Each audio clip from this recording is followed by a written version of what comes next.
I'm starting it.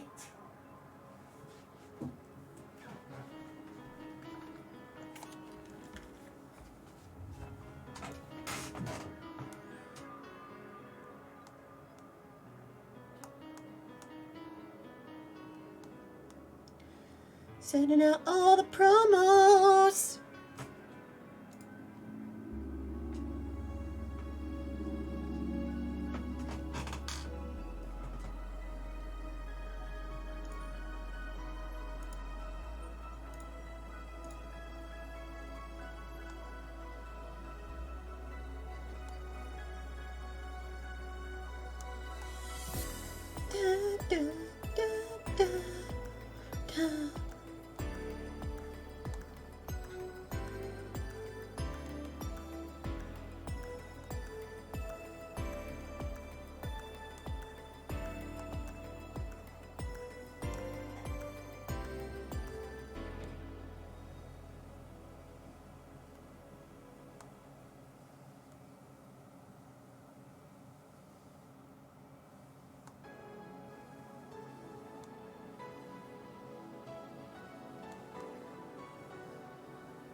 All right.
All right, where were we? Okay, we have 2 days to earn $3,700. I mean, we did earn like $2,000 yesterday, so we should be okay with that. Hopefully. The augmented eye. Yeek. Y2K, the final remaster leads the video game charts. newest remaster of 2016's Y2K, a postmodern RPG, opens the charts this week with 3.5 million copies shipped on its launch day. Other titles this week include new releases such as the Hatsune Miku Project R Remaster and Sting's Face Remastered. It's just a bunch of remasters.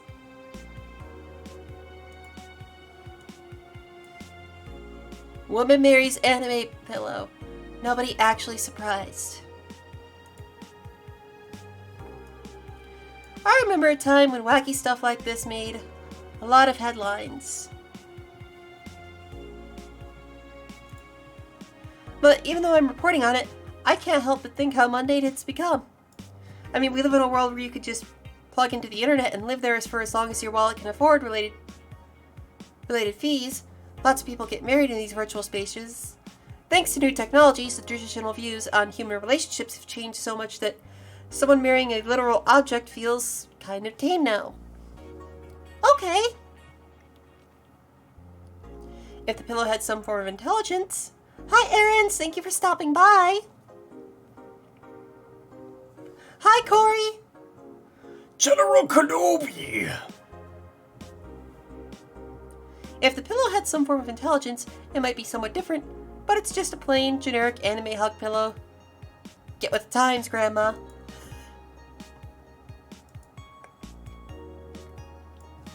First space colony plans to develop its own army.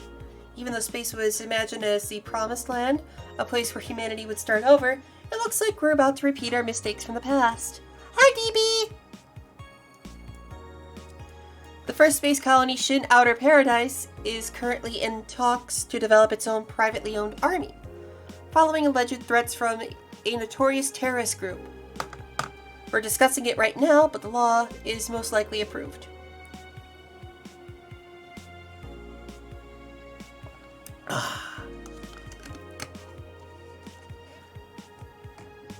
How are you tonight, booklets? How you guys doing? Oh man, I'm still chibi! Ah! There you go! Much better! DB won't mock me for not having a chin. Because DB is like a bully about that.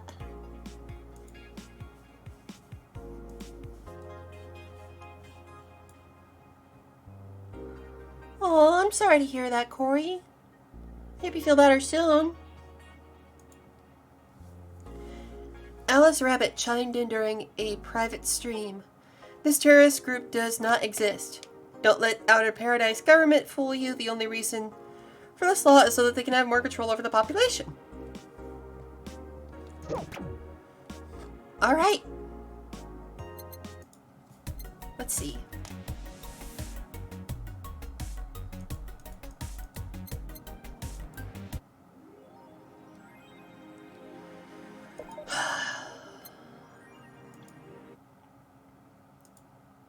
Wednesday, December 28th. Good evening. Ah, chill. I'm about to get firecrackers. Firecrackers? It's New Year's, right? We need some. What if firecrackers scare off the Yeah, good idea. Go ahead. I'll be back in a bit. Not. Stop, Sylvie! This is not nut time! Even for a cat lover, you sure get excited about firecrackers a whole lot more when dogs are involved. I know how hypocritical it sounds, and I don't care. Ah, Jamie's here. Greetings. Anyway, let's start. Time to mix drinks and change lives. Ah, the guy that wouldn't come back twice. Yeah, shut up. By any chance, did something fly over here 2 weeks ago? On Friday? Yes. There were lots of weird explosion noises throughout the night. But as far as I understand, those were made by a flying drone or something like that. So it flew by here. I take it you know what made the noise? Let's just keep it at whatever drone story you heard. Right. The noise got annoying after a while, I must say. So it remained in the vicinity? I don't know what counts as in the vicinity, but yeah. Just said explosions all night. Interesting. So it didn't get far away. Now, get me a Mars blast.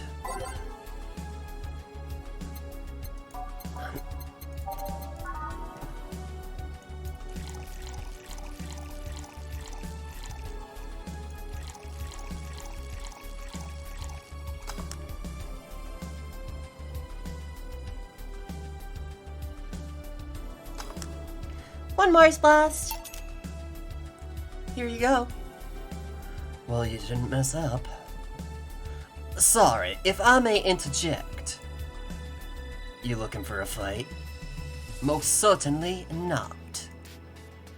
You really think you'd stand a chance? You're like half his size. I can fight dirty. He kills people for a living. I can fight dirty. Jill, please, you make me sound like a savage. I love how prim and proper and polite Jamie is for a fucking mercenary bounty hunter. It would be like me saying that you get people drunk for a living. It's not wrong, but there are better ways of saying stuff like that. You're right, sorry. And like I said, I'm not looking for a fight. Exactly. He's looking for a nut. I just noticed you seem to like strong drinks. What about it? Well, to be honest, it's a rare sight in this bar. I'd even come to believe I'm the only one here who enjoys them. Aside from the owner. May I suggest you try a suplex next time? It might be to your liking. Okay, let's try this suplex thing. Right.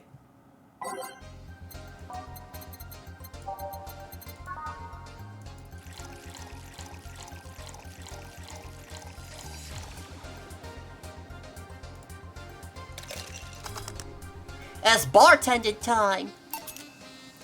Here. Good stuff. Like a less burning but punchier pile driver. Say, your face looks somehow familiar, mister. Does everybody know everyone in this fucking game? Call me Jamie. And you are? I'm Ingram. Anyway, I think I saw your face somewhere. Maybe when I needed to look for a specific file at... Did you perhaps go through a nanomachine expunge? I did, actually. Figured as much, only a handful of people do that. And almost all of them are people with nanomachine rejection that feel oddly suicidal. So, why go through the whole thing? Rejection? Need to hide something? The second one. It's easier to remain undetected when they have no means to track you or your activity. I see. How does the expunge work? You lie in a pressure chamber and they give you a special IV solution.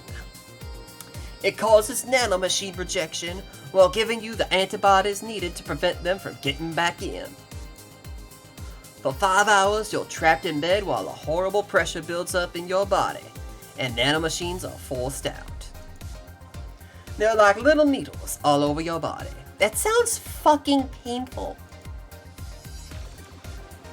You feel them in your eyes, in your gums, in your toes, everywhere. And after all that, they need to implant you with a mechanism that constantly releases the same antibodies. Ouch. What are you having, Jamie? This is a gut punch. Yeah, should have figured. Hey, give me one of those. Sure.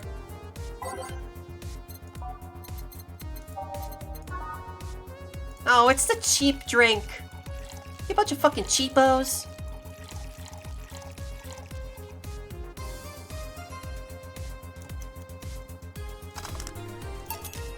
Here. Yeah, I love these. It looks different from yours, though. I add a couple extras in his, actually. So where's the antibody unit they stuck you with, Jamie? Inside, like all other maintenance systems.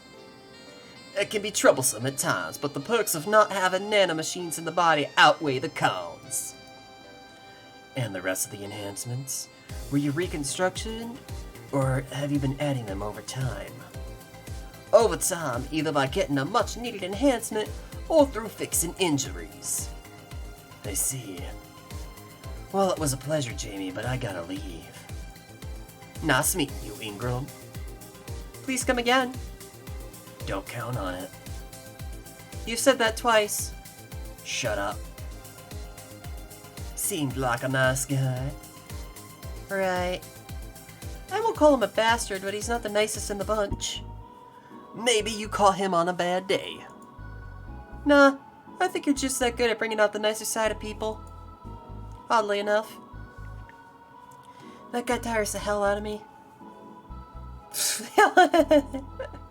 Someone's in a good mood. Give me a bad touch, will you? So that way you'll be in a good mood too.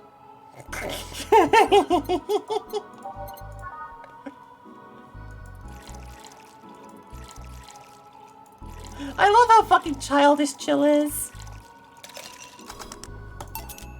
Here. Jill, you have such a petty sense of humor. Guilty as charged.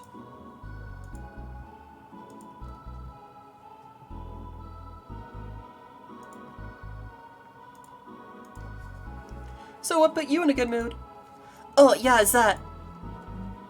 Today my sister was supposed to be in court for all his custody proceedings. Yeah, Sylvie, same. Jill's finally laughing again. She just needed some cuddles from Dorothy and some, like, flirting with Alma and Dana. And alcohol. And Dorothy. And more alcohol. Of course, not only does she show up later than her husband and drunk at that, but also dressed like she got fucked in the back of a parking lot. And to top it off, she forgot to even bring her kids. Luckily, my parents brought them to court, and the judge assigned the kids to my parents for the time being. So she really messed it up, huh? When they came back to the house and Diana started throwing a temper tantrum, she said it was lucky her husband didn't get the kids because the angst would make her jump onto the highway. So Ava comes around and says, "So make sure it kills you because we aren't dealing with you as a cripple." I should have reinforced that behavior, but I don't know, maybe it was the timing, but I've been laughing for an hour now. You hold quite the animosity for Diana, don't you? She and I used to be the closest friends when I was 7 or 8. We played all the time, we even slept on the same bed for a while. Then she turned into a teen. We stopped playing, she had other things she wanted to do. I could forgive all that, I mean it's the age difference and all. But there's something in particular I still can't forgive. It was the day she invited her friends to the house, and I went to ask her something. As I was leaving, one of her friends asked if I was her sister. And she said she had no little sisters. Ouch. I think that was the moment that finally broke the pedestal I held her on.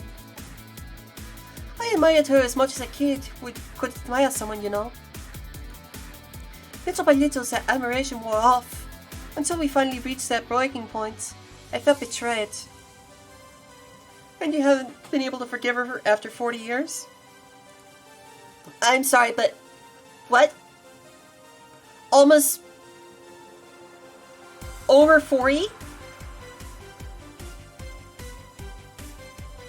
I need to do some research really quick. Be right back.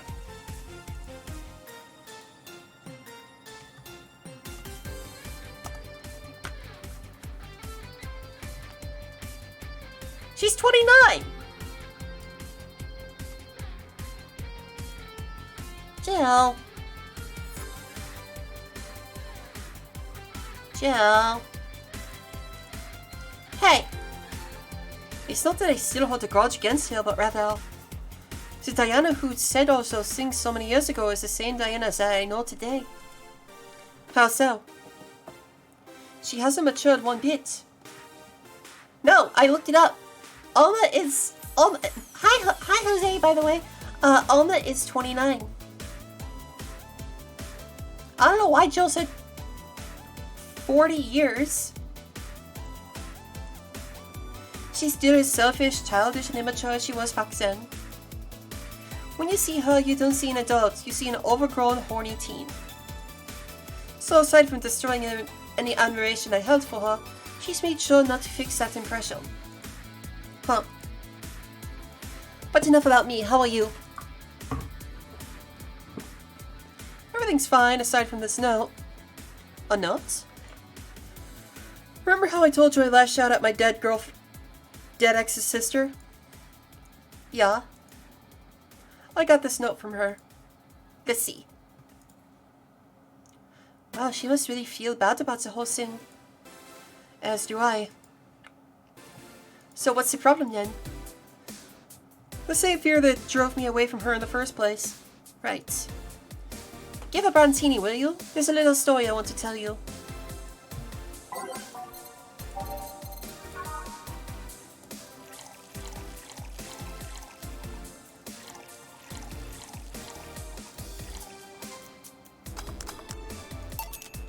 Here. This is the thing. Let's start.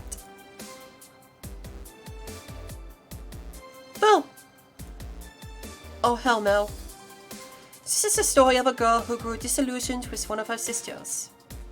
Soon it became animosity, and not long after that she distanced herself completely from said sister. With time, the girl would become attached to her eldest sister, looking up to her achievements. All I can look at right now are those boobs. Why the fuck is everyone horny for Alma's tits? I mean, I guess I am too, but jeez.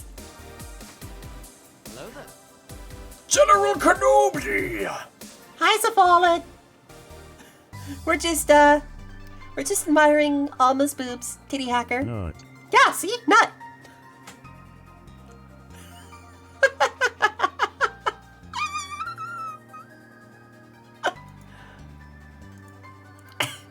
Not now. Said sister would even marry the girl's best friend not soon after. And after the girl went into college, said sister would quit her job. The sister was worried sick about leaving her baby kids alone, prompting her to quit her high-ranking job. What if I hire your high-ranking lips? Shut up. The girl, even as an adult, felt betrayed. Her role model sister went against everything she held in high esteem for. She was no longer a child, and yet she felt like part of her had crumbled. Hey, Joe, I can lift her sweater. Do you want to see? I bet you want to see. Anna is horny on Maine for a fucking ghost. She's fucking horny on Maine. Alright, enough. Enough? Shit. Peace out. I know the girl is you and the sister is your eldest sister. Please get to the point. Right. The point is, if you don't face her, she'll be heavily disappointed.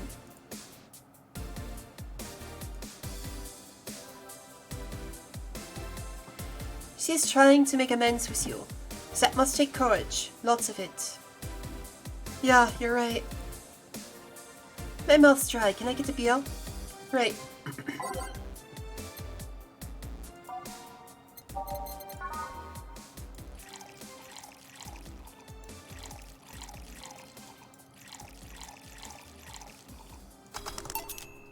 Here. Thanks. So, tell me, did you and this Gabby girl get along? Oh, yeah. I never had brothers or sisters, but once Lenore introduced me to her as her sister-in-law, she got so excited about having a new sister that she clung to me a lot. I helped her in her studies, read books with her, played with her a lot. She was pretty much my sister too. I have to leave, but I'll tell you this. As both big and little sister, if you don't grant that girl a chance of talking to you, I'll never forgive you. Not. Why? Why now? Oh yeah, there's a small New Year's party this Saturday if you're interested. Oh, sure, I'll be here. Remember, I won't forgive you. Yeah. I'll go take my break. Alright. What? You were here? You were quite absorbed in the conversation just now. Jamie even said goodbye to you, didn't you hear? Anyways, call me if something comes up.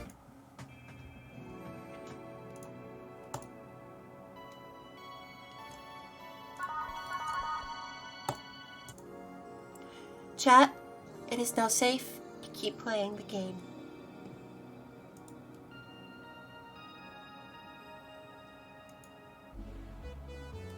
It's less chilly today. Jill, the kid's looking for you.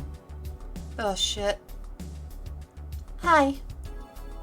Ah, Norma. Phew. You're back! Oh, fuck you. You do know I'm not giving you any drinks, right? Crap, I said it out loud. Yeah, actually, I wanted to thank you. Phew, she thought it was for her. Thank me? Well, for starters, by not complying and giving me alcohol. Everything else would have fallen apart if I had some. Oh, so responsible, Jill. I'd kind of faced my mom and told her all about the pressure she was putting on me. And I said I wanted to figure out what I wanted to do. And? Well, she didn't speak to me for 2 days. After that, she told me it'd be a waste to spend money in university just for me to not give it my all.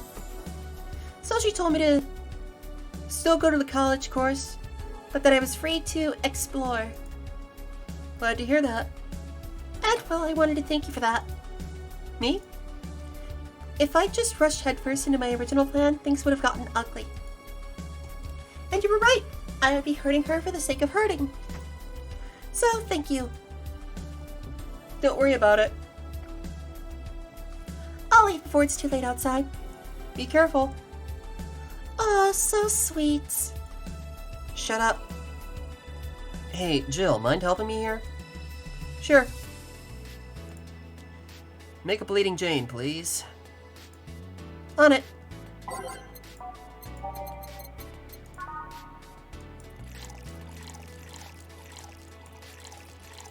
I love Norma's hair too. It's like, I don't know what it is.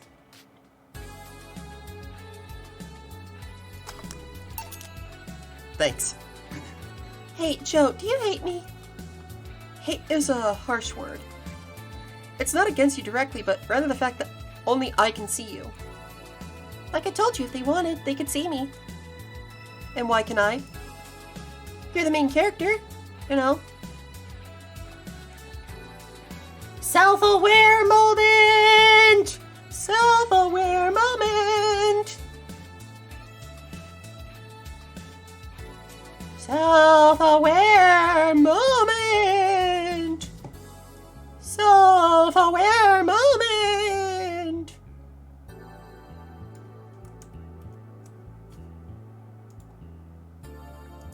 Yeah!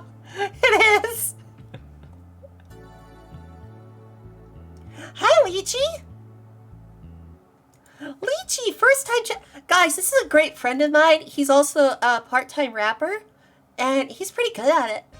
This is Lychee. Hi! Good to see you again, man. First time chat, too. Let me be friendly to you. No disparaging yourself. Understood. Oh, hi, Mark. Oh, hi, Mark.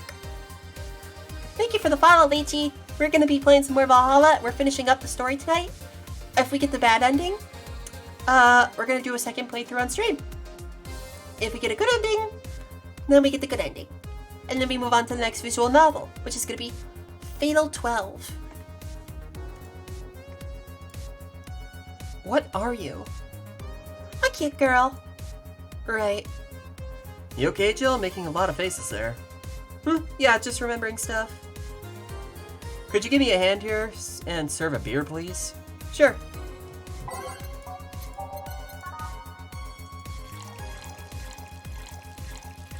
Oh, thank you.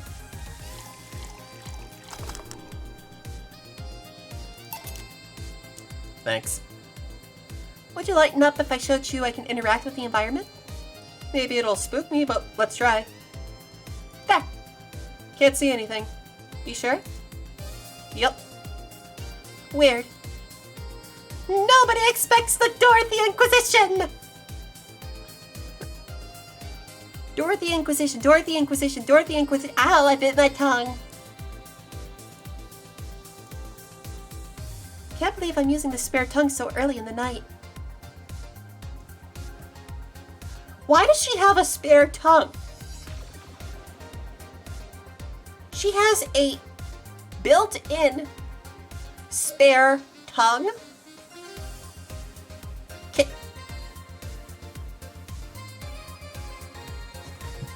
None of the fuck.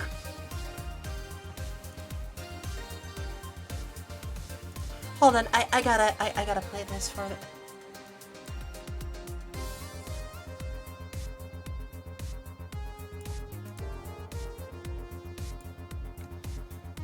Emotional damage.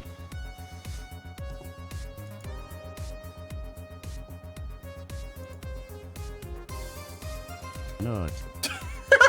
Stop! Honey! Oh, hey Dorothy. I'm making a quick stop for a drink. Can I get a fluffy dream? Sure.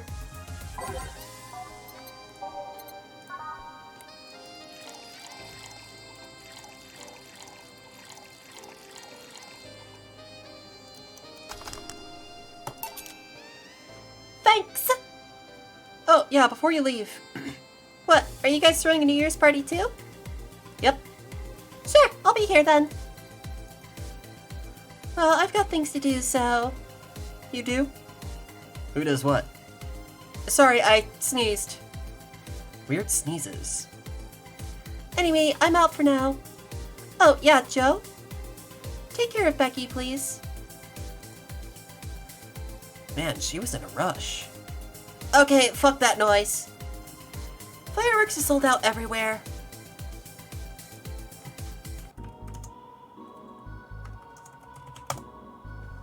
Wait. Wait. Booklets? Do you remember how Dorothy said that her full name is Rebecca Dorothy Hayes? And Anne just told us to take care of Becky? Are they related? Like, in some way?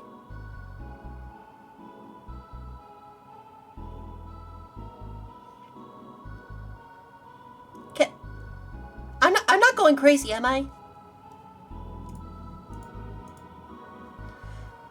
I'll need to get them through more shady means.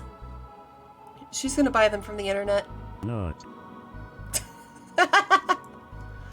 She'll find them and put us all at risk of burning.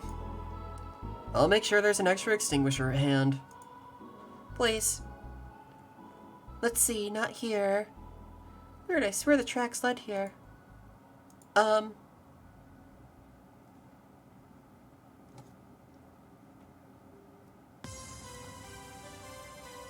New character, new voice! I can't... They seem non-binary? Oh, I'm at a bar. Well, that's nice. Can I get you something? Let's have a brandini.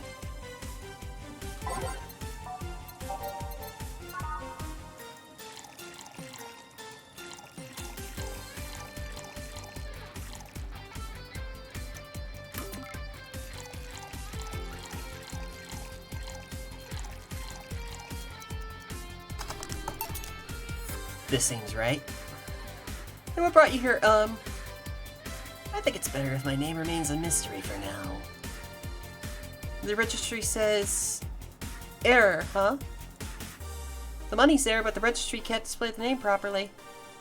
So what brought you here, mysterious person? I'm following Alice Rabbit's trail. I want to know how deep the hole goes. You know what? I need to look up who this character is really quick, just so I can have a proper voice for them.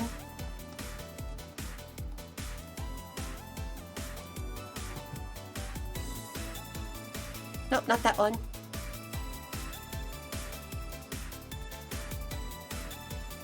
Here we go.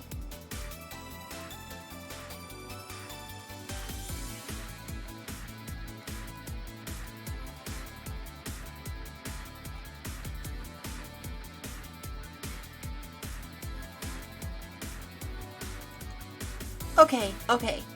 So they are specifically non-binary. So I guess I'll just wing it.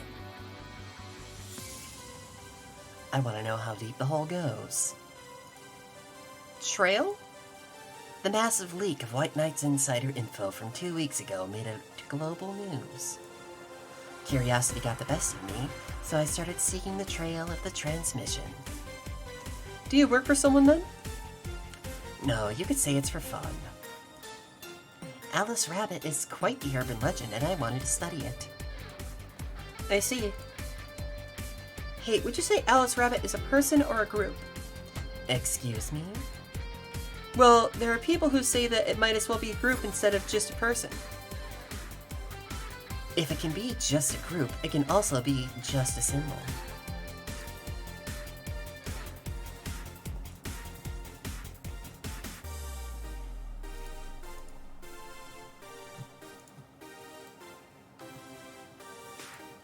Everyone using the Alice Rabbit moniker could be doing so as a way of staying anonymous while projecting clear intent. I doubt it, though. Why? Alice Rabbit's actions are too consistent. It can't be a group, and if it's a group, it's most likely coordinated by just one person.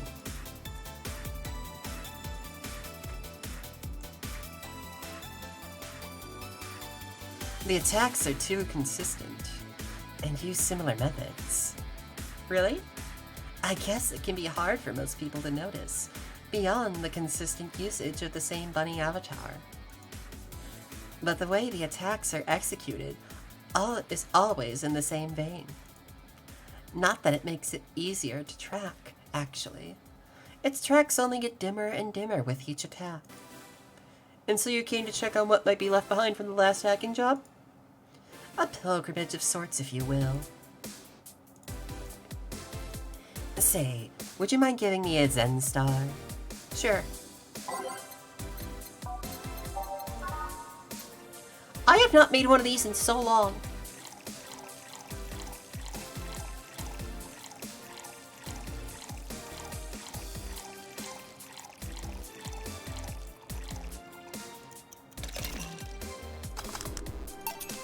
Here. Ah, as nasty as I remember. So, what have you found? Can you share? Sure, why the hell not? I'm in a good mood. Well, whoever Alice Rabbit is, or are, they spent a lot of time planting seeds all over the city. Seeds? There's traces of the video being streamed from up to 23 different locations. Nope, it's a full 20 drink. One of the few ones. Actually, the only one that can be 20 without getting someone sloshed. All of them routers of different brands that blew up after the transmission. Every one of them using different ISPs, some even using internet providers from outside the city. There's even traces of programs that hacked in devices, giving it the means to access a network for as long as the broadcast lasted. Apparently, Alice Rabbit also accessed devices early to make sure they'd be turned on at the right time. Well, the only thing without the transmission was my old CRT, so yeah. Quite the craftsmanship, let me tell you. Left no trace whatsoever of where anything came from. Even if you look at the metadata and the leaked files left on all devices after the transmission ended, there's nothing. Perfect crime then? Not perfect compared to the other attacks. Like the first leaks that started riots around here, this one is sloppy. More specifically, the means of destroying evidence wasn't as effective as other occasions. But thanks to the commotion at the bank, any attempts to investigate further were curbed by the madness that followed. I see. Well, I must keep moving. Oh yeah, the name's Tomcat, by the way. Nice meeting you. Oh, the registry cleared up too. Well, I guess that's it for today. You sure you're fine? I am, don't worry. Alright, careful out there. Okay. Holy shit. Holy shit.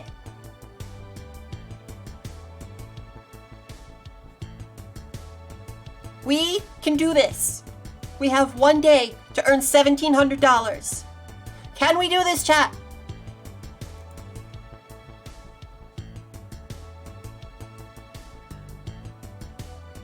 Flawless service bonus. Now is a nice time to buy furniture. Shut the hell up! Shut up!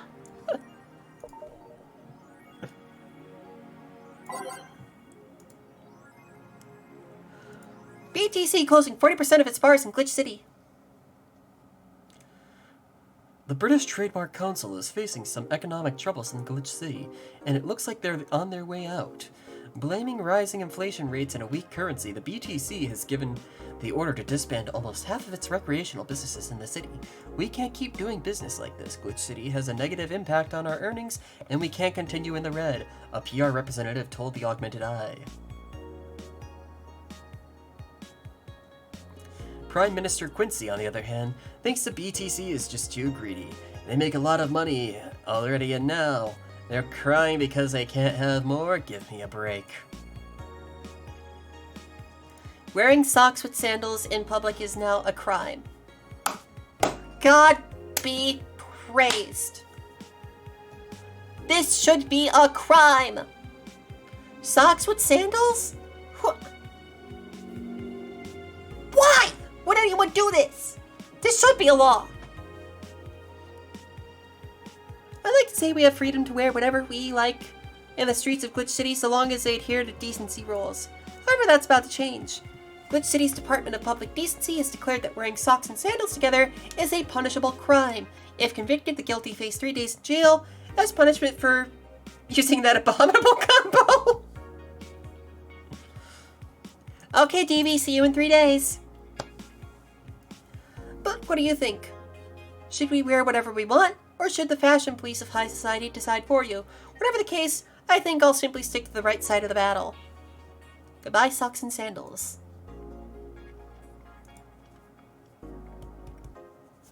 Birth rates decrease as the youth prefers Lilum Company. At the beginning of the century, the idea that people would rather be with robots instead of other humans was treated as a joke. But the reality is that the convenience of these kinds of relationships have become immensely popular among Glitch City's youth, to the point where birth rates are beginning to decrease at an alarming rate. Annie Mae, a 17-year-old student, agrees with the general statement. It's just so much better than dealing with other people, you know? You could just make your own perfect partner. Oh, and sex is amazing. Don't even get me started. You're 17, you shouldn't be getting started. Annie Mae, you are 17 fucking years old. Do not go around having sex, you stupid idiot. It's expected that new regulations will soon be announced to address this situation.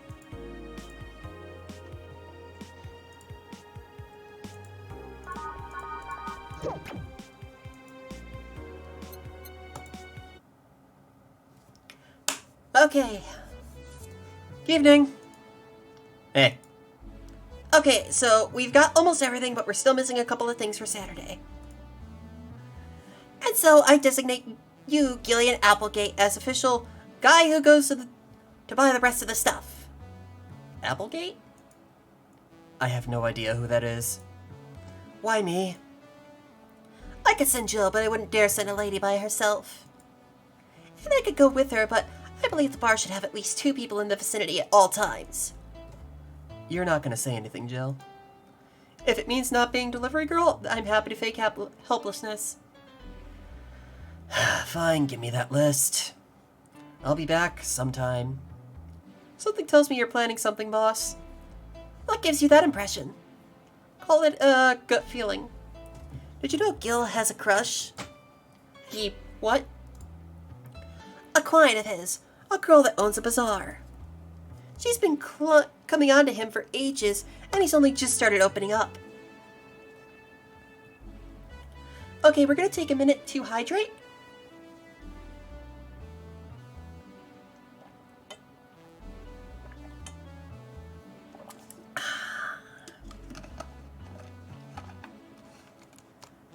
Much better.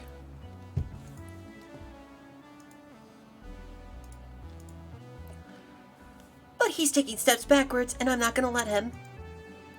He's opening up, for fuck's sake. And so the errands will take him to the bazaar, I take it? That's right. Huh. Alright then, to the office I go. As for me, time to mix drinks and change lives. Gil with a crush, huh? This place, great. Oh, if it isn't... Hi, Joe! Sorry, but is there anywhere I can hide? There's an unpleasant guy on my trail. Boss, stalked woman incoming. Door's open. Go ahead, the door to the left. Thanks. Hello there. Oh, hi there. The other one, that's the bathroom. Wait, what's the dog doing in the bathroom? Now, where did she... Oh! My God. Booklets! It's Donovan D. Dawson! It's Mr. Donovan D. Dawson!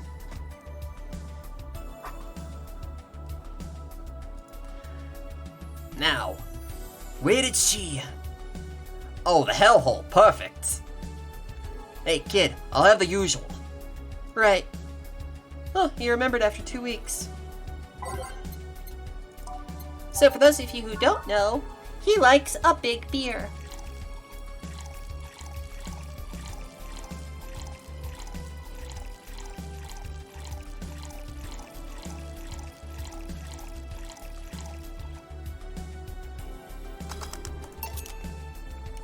Here. This seems right. The paper's been a mess lately. You'd think with all that's happening they'd stay and do more reports.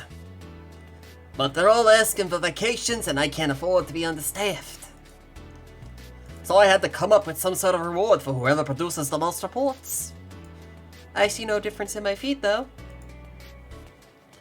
Mr. Donovan, I don't mean to sound rude, but you don't know the infamy of the augmented eye with the general public, right?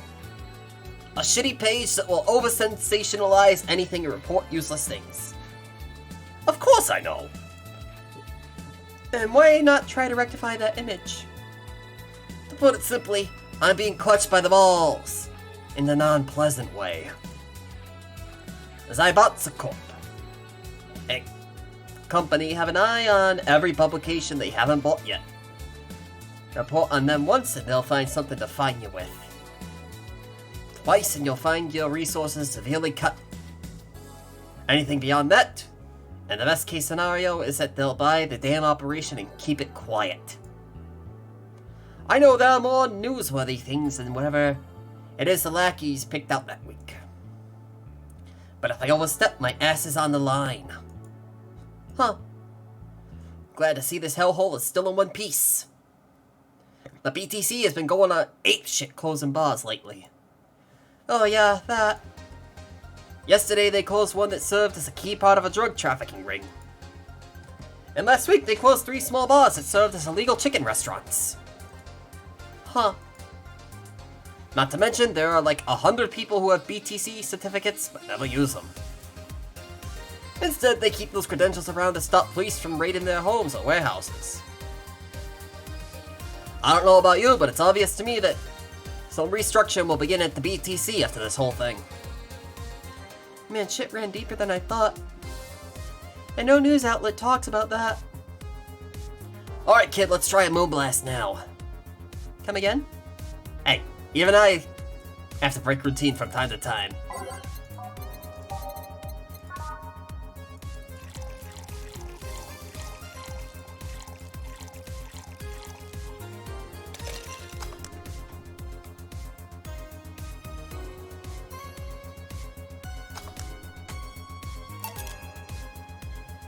Here. Now, let's see what the ruckus is about. So... What brought you here? Oh, right, didn't you see a Lilum coming in here? Blue hair, big tits. She's the one from the Encore concert coming up. Not really. Did she jump to the roof then? Why were you looking for her? Did you want an interview? Not really, just hitting on her. My man's has his priorities all wrong.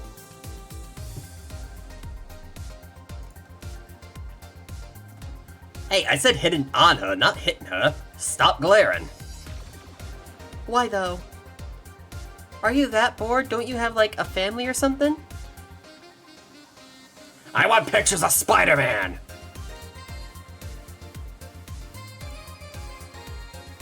Have you seen that girl? Hot as tits, also hot ass and tits. I'm suffering the weirdest combo of being hot as fuck and curious as shit right now.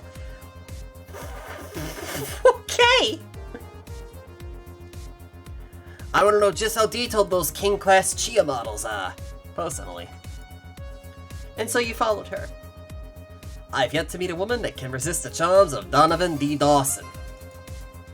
You're in front of No. one, and I'm guessing you have... No! Bad!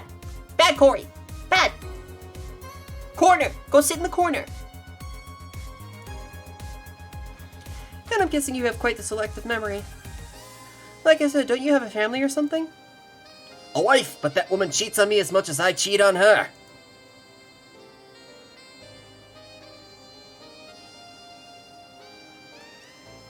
In fact, I'm pretty convinced she gets off on the thought of me cheating on her. So that Lilum isn't here, huh?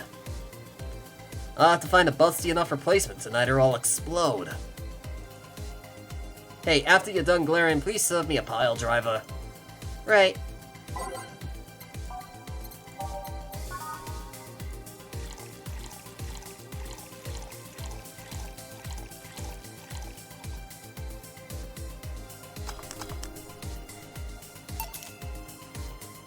Here. Alright. Well, seeing as she's not here, I have no reason to stay. Maybe I'll find something that looks a bit like her. The guy left. Oh, alright. Thanks for sheltering me, Dana. Hope your sister likes the video. No, thank you. Seems you had a hearty talk. Your boss is such a fun person. Her sister is a fan of mine, so I recorded a small video for her and took a couple of photos. How nice of you. It's nothing, really, and she did hide me, so it's the least I could do. But, well, we're here already. Might give me something sweet? Sure.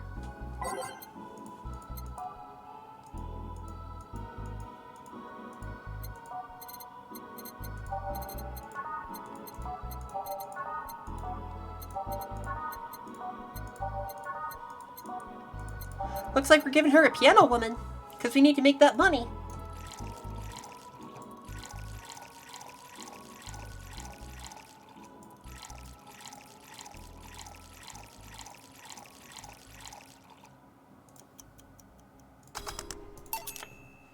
Here. Thanks. So, do you know why Donovan was following you? I don't, but I wasn't in the mood to deal with him. His questions were a bit over the line last time, too. Not the worst I've dealt with, but I just didn't want to humor him. I see. Seems like he was just trying to come on to you. You don't say. Well, not like he'd have a chance anyways. I'm not into older guys, and I'm already in a committed relationship. Figure, wait, what, you are? It's not common knowledge, and the ones that hear it try to dismiss it as rumors, but I've been in a relationship with my producer for a while now. Really? We were both single, and that kind of stuff is bound to happen when you spend so much time together. But it all started when he read an entry I made in my blog about how wanting to experience love and the like. He offered to help with that, and after he read it, and I thought, sure, why not? Hi, Nasby. I already knew him well enough, so it wouldn't hurt to try. How nice.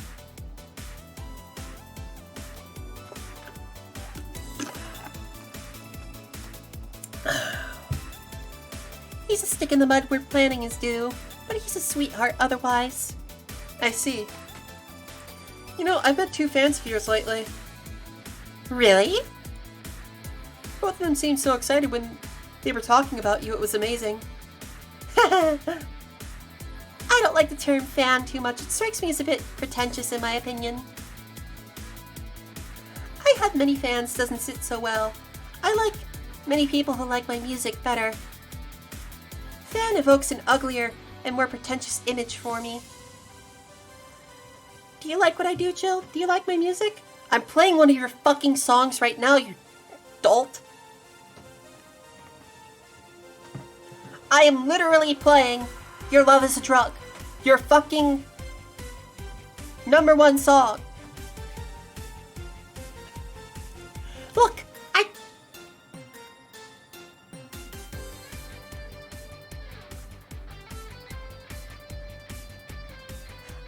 Okay, fine. Not.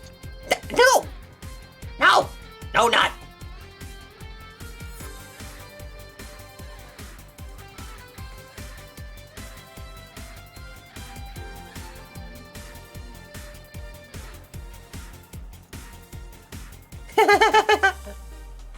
To be honest, I haven't had much exposure to your work, but a few things I've heard are really good. And not gonna lie, having talked to you, I feel like I would support you even if I didn't like it. So nice to hear. Hey, this will sound familiar, but do you have anything like tea? Let me see.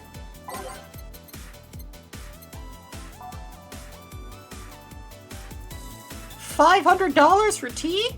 Okay. Here. Perfect! Hey, you're a King Class Chia, right?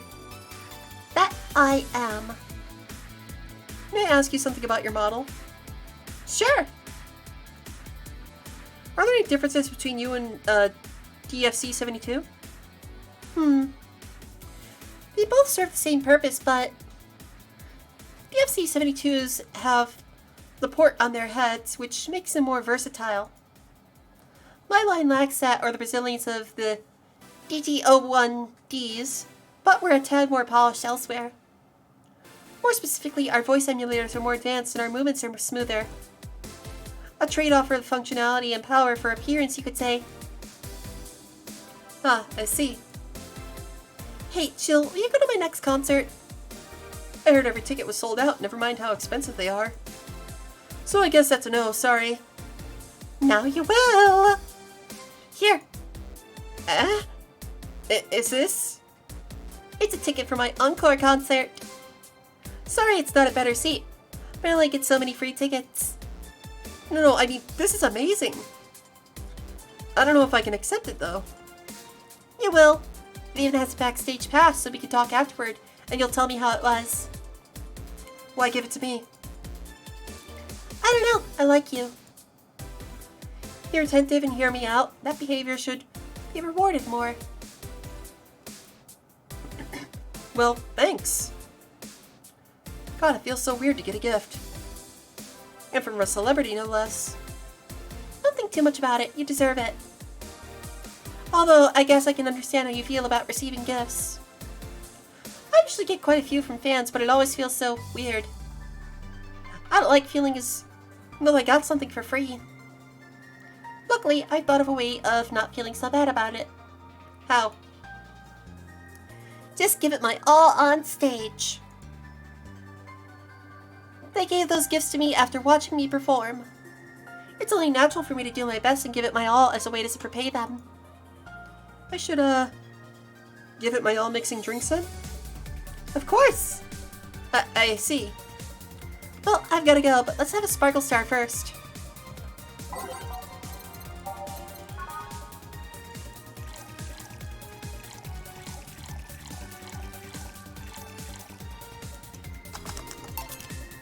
Here. Sparkling. Well, it's always a pleasure, Jill. Please come again. Will do. Oh, the handsome bartender. Nice to see you here. Boss, Gil's back. I'll take my break. Alright. We are going to take a short break as well so I can run to the restroom. So I'll be right back.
DB.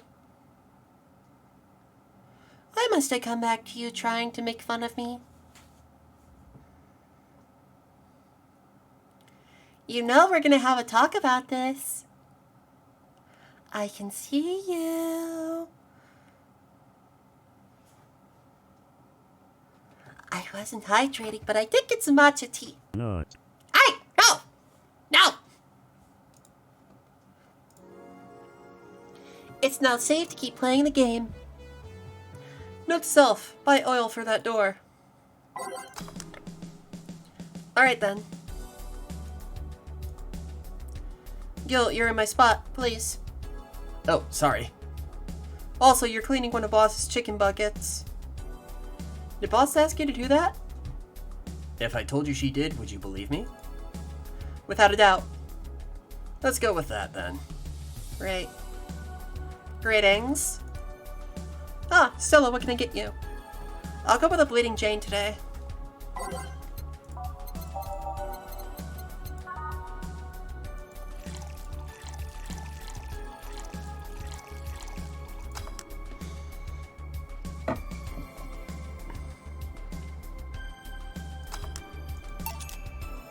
Here you go. Thank you.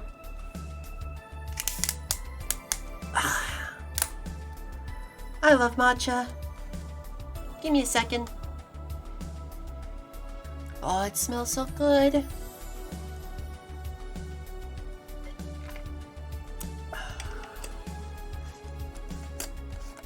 What brought you here today? Waiting for Say? I came by myself, actually. I was in the area and stopped to say hi. Oh. It's pretty interesting, though. When I first saw you, I doubted you'd ever come here again. Well, this place is comfortable, I must admit. So quiet and secluded. It's also clean, really clean. Gil is the one you can know that too. The guy takes pride in how clean he keeps things around here. If you ever need cleaning stuff, he's a nice pick. Really? He's a bit out of it today, though. I see. Hey, Jill, have you heard of the new gold rush in the city? Gold rush? Everyone is paying small fortunes to get their hands on pieces of white knight suits. I think I heard or read something about that, but I'm having doubts, so probably not. In any case, how is it a gold rush? Floofy ears! Yes! She has floofy ears! So, she's what's called a cat boomer. And they are essentially... It was kind of like a fad, but some people had to do it as a way to prevent nanomachine rejection. Like, there's something that goes on that helps them modify, but the cat ears are a side effect. And people call them cat boomers.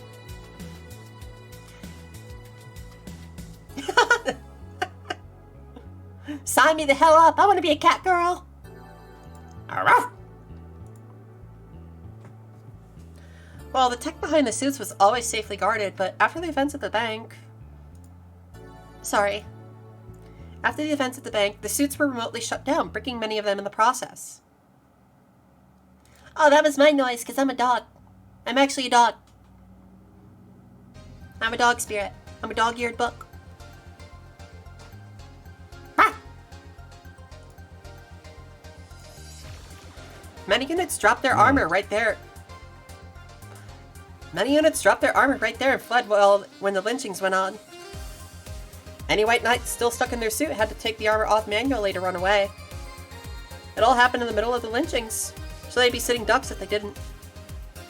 Some weren't that lucky, they got beaten up while they weren't able to move.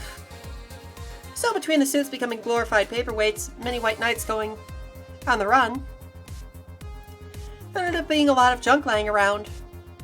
But the whole scientific community is rejoicing. They're on a race to reverse engineer the suits and take as much technology as possible from them. And of course, even single pieces of armor fetch a high price these days. Did anyone see any profit from that research to justify those expenses? Have fun, Nasby! Thank you for stopping in! It's new tech, and a whole new field of ripe with patents just open for many. So I'd say yes. Huh. I mean, the BTC is literally a conglomerate built upon... General Kenobi! Hi, Andrew! Let me stretch for ya.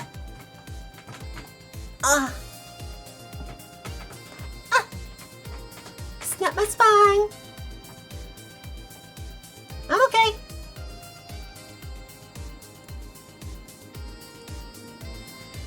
There is one weird case, though. There's this guy named Jack, and he's the captain of a very unique Blitzkrieg Corps unit. Unique? The guy had a really small unit, 5 people, including himself. The aesthetics of his unit's armor was heavily modeled to the point they looked like a squad of henshin heroes. Hen what? Ahem. They looked really gaudy. But it turned out the guy actually broke through the software and disabled the remote switch. He was one of the few, if not the only suits of armor with the OS intact. To say they were among the most wanted people would be an understatement. You know a lot about this. It's interesting, the amount of things you hear when dealing with drunk people of all kinds in the same place. It also helps to put on a front that makes people lower their guard. That should sound familiar to you.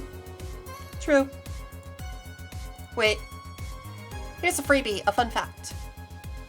The failsafe was originally going to involve the armor blowing up and leaving no traces. But regulations and laws didn't allow that kind of technology near civilians. I guess even Zaibatsu Corp has its limits, huh? People love to demonize Zaibatsu Corp because, let's face it, they're far from innocent. But they're not evil overlords, they're just greedy. They're just a big corporation. They just so happen to have control over what tantamounts to a city-state. But corporations will naturally resort to draconian methods. I've heard horror stories from people outside the city about trying to use product placement. If you so much as hold a bottle the wrong way, or get in the way of a logo, you'll be in for lots of trouble.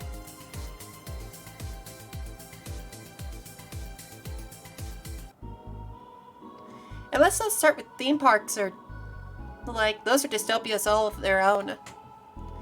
Then again, most of the demonization is due to Quincy being such a clown. He has no power anyways. He's just a front to that. Bleh. Bleh. Bleh. I'm okay.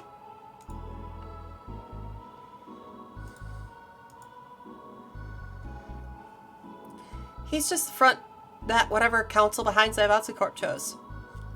He makes a fool of himself and the attention is taken away from whatever it is that Zaibatsu Corp is actually doing. Why, Sylvie? Yeah. So what were you saying is that Glitch City is basically a huge theme park? I've called the White Knights a glorified mall security in the past, so yeah. Huh. No, seriously, Hen, what? Can I get a Brantini here, please? Sure.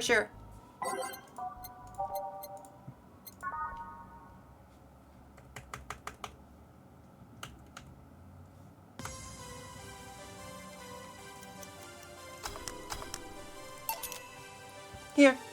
Thanks. So I take it you're in a good mood today? Does it show? A bit. Yeah, well, I managed to nab a couple of tickets for the Kirimiki Encore concert. Nice. Oh, right. As it turns out, she was just here. Again? Sorry. Again? Can't believe I just missed her. I was surprised, too. I was more surprised you remembered my name, though.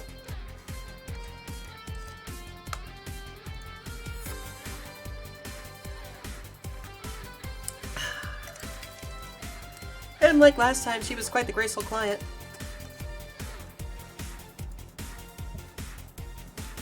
Man, so those rumors about her being a really nice in person were actually true? Amazing! I mean, you've always wanted the famous people to be nice in real life.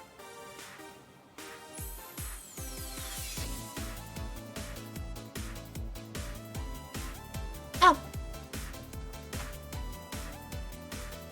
But having such backing to that claim, to hear that she's so nice to everyone, it's nice to hear, you know? In fact, many think that's what made her so famous so quickly. Hi, Kuriyami! How are you? How are you, my friend? Thank you for stopping by.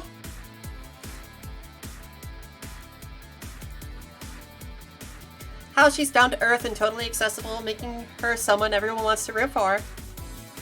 Ah, I see. Yeah, I mean, I guess you don't want to feel like you're supporting a crappy people. Although, to be honest, I've never put much thought into that one. Hell, half the time I have no idea who made what I use, nor do I care much. Being a nice person will take you far, though. My daddy always insisted that being ruthless in the bedroom doesn't mean being an ass. And he actually managed to get certain contracts over more powerful people. All thanks to being a nice guy overall. Sounds like good advice. But more importantly, Daddy? Do you really believe me saying she was here? Just here, that easily? My day's been good. You're not the kind to lie about stuff like that, so sure. Thanks, I guess. Not. Did you just nut because she said daddy? DB! DB, you lewd boy! You lewd boy!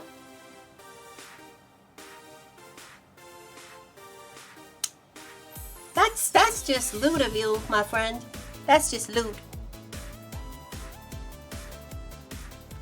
That said, can you go to the concert so easily? What about security and the like? My dad always has a unit keeping an eye on me from a distance. And you'd be surprised at how easily I could disguise myself with just a different hairdo and a cap. I see. I wonder if I could get in the disabled line with Say in her wounds. Although she'll probably nag me about how she doesn't need it, and we shouldn't abuse that. Hey, can you give me a classic drink?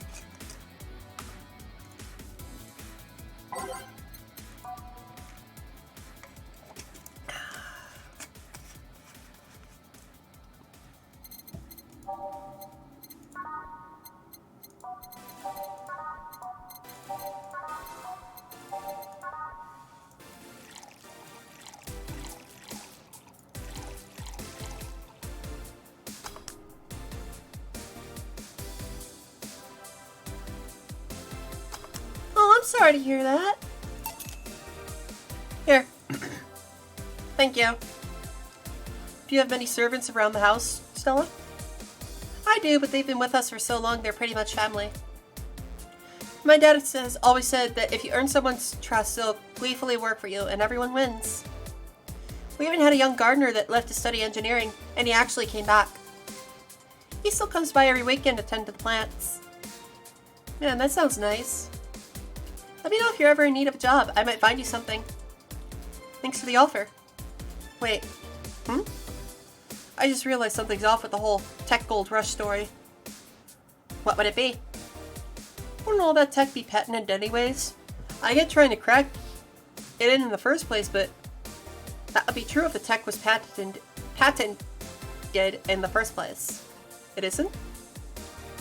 Cybots have been so paranoid about making the White Knights untouchable that they never patented anything. A patent would be in a database that someone could hack and retrieve valuable info from. Not to mention they've been using tech from other companies without any authorization. And no patent registry in their right mind would approve of that global shutdown signal. Let alone how it would immobilize everyone still inside of those suits. So the ones that were upholding the law did so using suits that are by all means illegal. The irony runs deep, wouldn't you say? Why do it though? When you have so much money, you start thinking you could screw around with the rules. All that power makes you think you're above every law there is. And this city is what happens when those with money start making the rules. I'm curious though, have you ever covered up any fuck-ups using money? I think we've all done things we're not too proud of at some point of our lives. Well, Jill, I gotta go. Always a pleasure. Please come again. Ah, Alma. No hello? You're pretty insistent on that one, aren't you? It's basic courtesy. Something I will fight to uphold. First the critic stops in, saying please and saying stop, and before you know it, boom, total anarchy. You're exaggerating. I'm not. In fact, I'll go through that door again, and I expect you to properly greet me this time. Fine. Hello, Jill. Once upon a midnight jury while I pondered weak and weary over many a quaint and curious volume of forgotten lore. While I nodded, nearly napping, suddenly there came a tapping. As is someone gently rapping at my chamber door. "'Tis some visitor," I muttered, tapping at my chamber door. "Only this and nothing more." "You overdid it. You totally overdid it," quoth the bartender. I did not. "So you like poetry?" I had a phase. "Can I get you something?" "Let's start with a big cobalt velvet."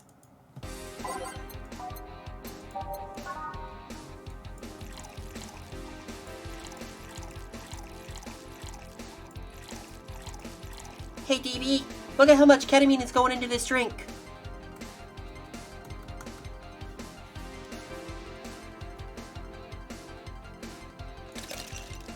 "Look at that, 10 ketamine."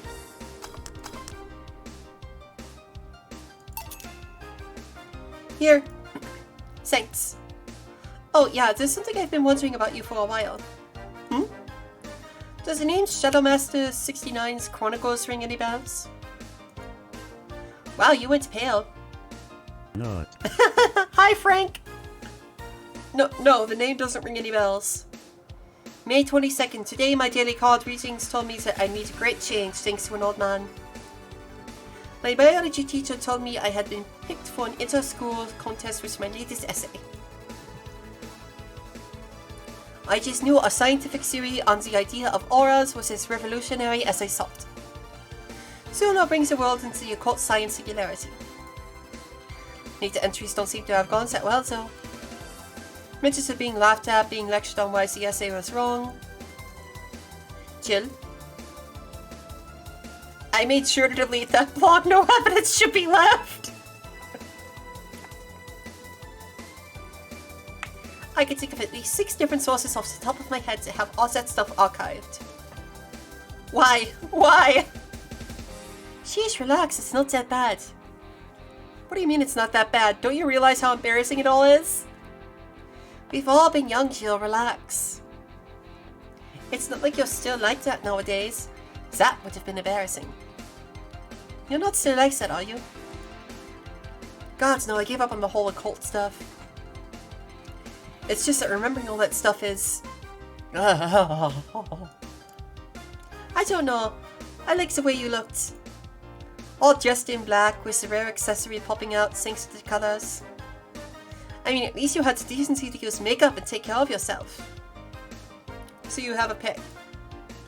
Oh god, you have a fucking picture. Why do this to me? Why do you dig out the sins of my past? I was bored. Last Friday I had to take my mind off the whole Diana thing, so I ran a small background check on you. Simple stuff, just checking past internet activity. Please don't run background checks like that. Jesus! I just used a search engine, you know? I didn't request documents or anything.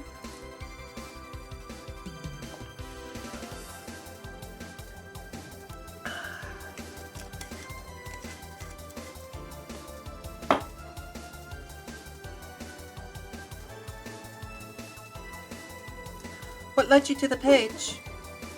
You do realize your main mail accounts everywhere is still the one you used back then, right? Like I said, relax.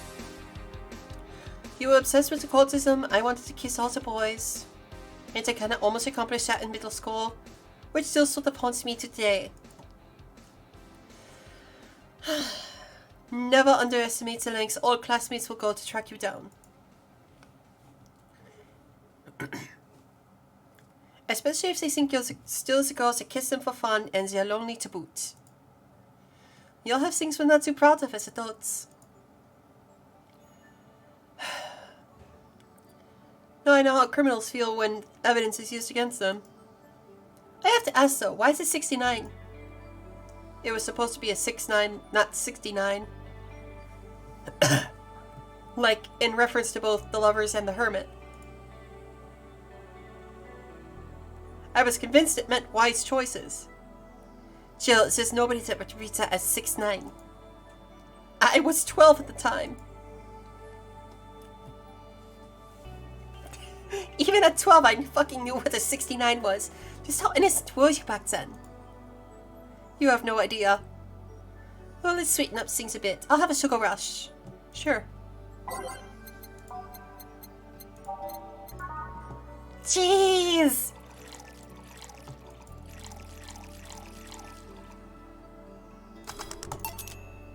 Here. This is the thing. Say, Alma, speaking of the past, what was your last long-term relationship like? Is that sudden?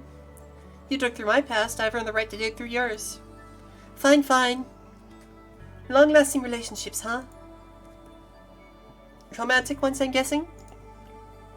Yep. Well, I've had about 4 boyfriends who I'd describe as such, that I've introduced to my family and all. The first one is in high school. I broke up with him because he cheated on me. I remember the other girl trying to pick a fight and me just saying, keeps the fuck out.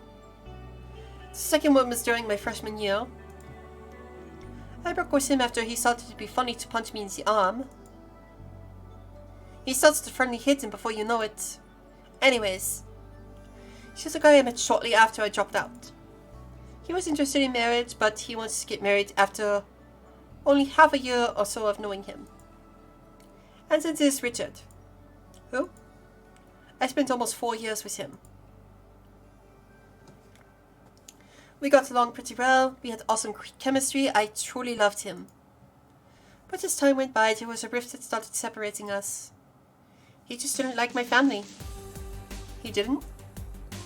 Moreover, he wasn't a family person, he distanced himself from his own, and he voiced that he didn't want kids. There was a part of me that wanted to believe, even if just for a little bit, that maybe he'd change his mind. But as much as I loved him, that one detail brought a growing gap between us. And at one point, I just had to break up with him.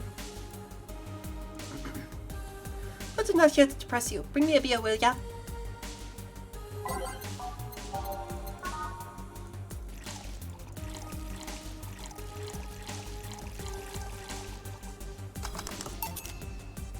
Thanks for telling me that, by the way.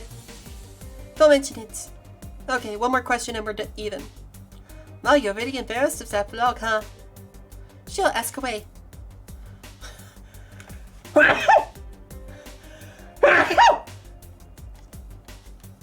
Sorry, I had to sneeze.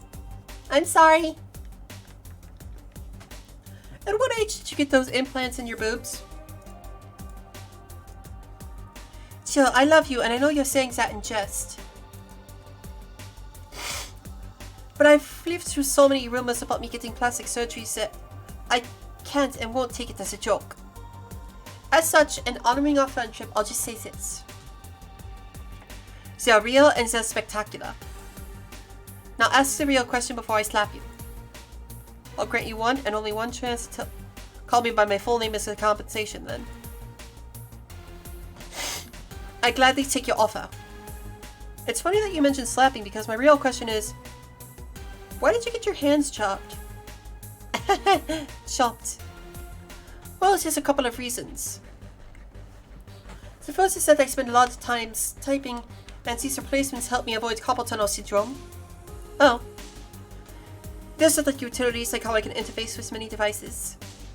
For example, there's a tiny computer embedded in my glasses. And if I move my index finger, it acts like a computer's cursor. Hi, teeny tiny burp! Hi, burp! Burp, burp, burp, burp, burp, burp, burp, burp, burp, burp, burp, burp, burp, burp, burp.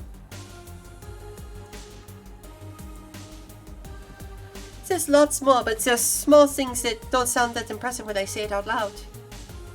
How did your family take to the operation? They took it well enough, except for my mom. She freaked out for months. Stream's going good. We're trying to earn $1,700 from this shift alone.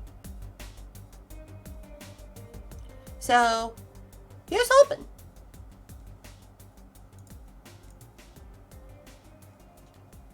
She even went to the hospital to ask for my hands. Yeah, super expensive drinks. Don't you miss them? Well, we sold a cup of tea for $500 fucking for some reason. Sometimes, but just during emotional moments. But as luck would have it, someone else has them. Shortly before my operation, there was an accident on the highway. One of the victims was this young lady whose right hand got completely crushed. I told them to check if we were compatible and all that. I mean, implants are not everyone's first choice if they can get a natural replacement. A bit of cosmetic treatment and it could pass off as our original hands with no problem.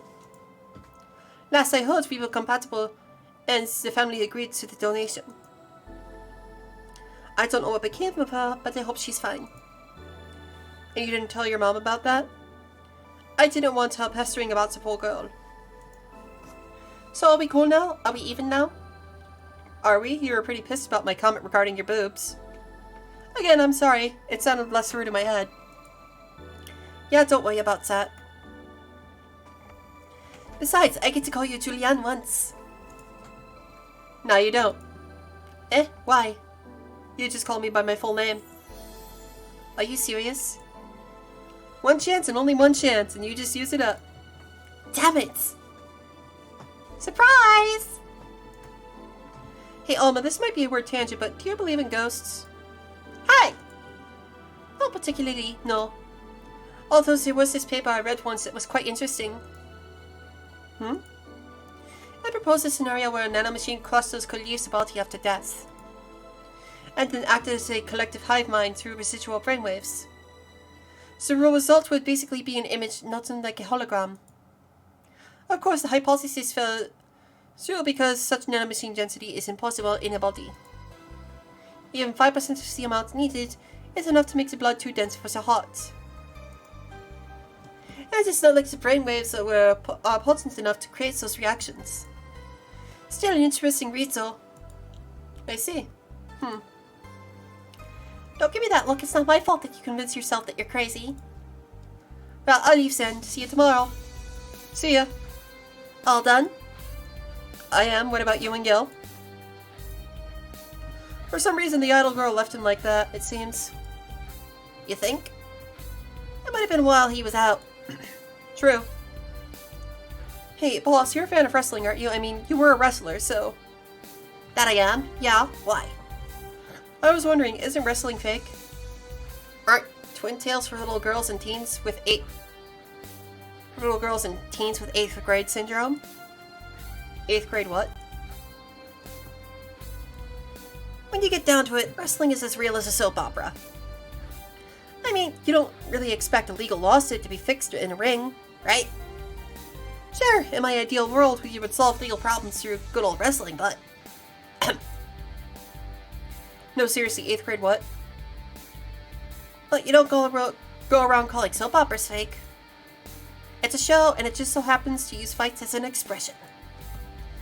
You might as well see it as a unique form of theater. Besides, considering the injuries many wrestlers suffer, it's not all fake. Huh, I didn't think about it that way. Sadly, I won't stand for anyone bad-mouthing wrestling. So now I have to go and break Gil's back to make you humble. Oh, well, wait, what? Get here, fuckboy!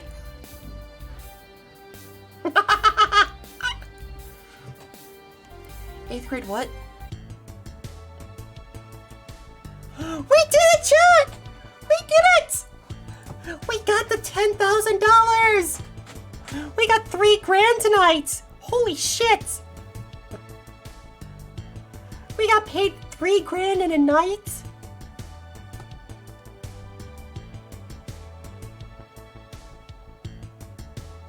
Yeah!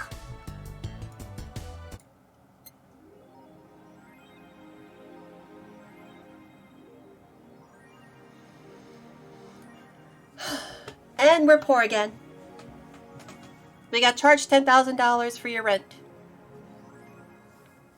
Jill will have a roof over her head for another month. This sense of relief will make sure she focuses at work. Have a very nice day.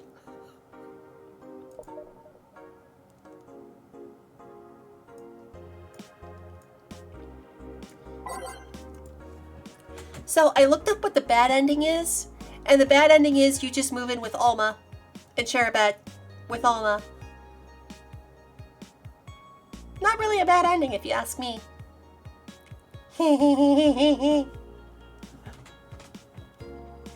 That's why it's in air quotes, bad ending.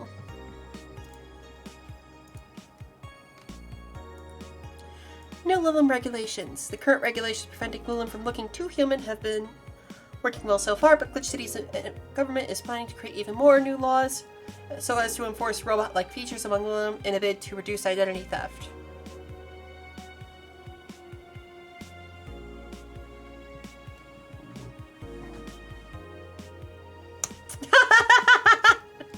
Well, Alma has said it herself. She's straight. She's straighter than an arrow.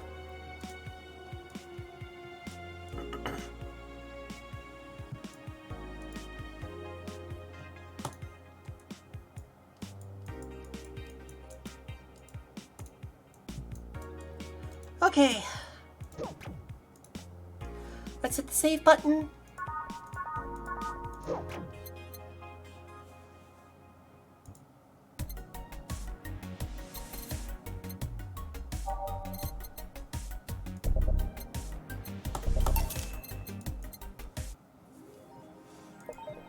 And I bought the Kiramiki poster!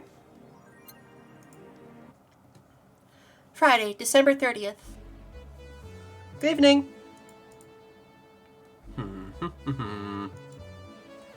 Gil, are you humming Shine Spark? Ah, hey Jill. Are you okay? Are you in love, maybe? Nothing of that sort, I'm fine. Right. No, seriously, did you fuck? Men only get so happy after they fucked. That's not... Oh my god, you totally fucked. Was it Alma? Did you have 7 minutes in heaven with her? No, I didn't. In any case, congratulations. I haven't seen you this happy since, well, never.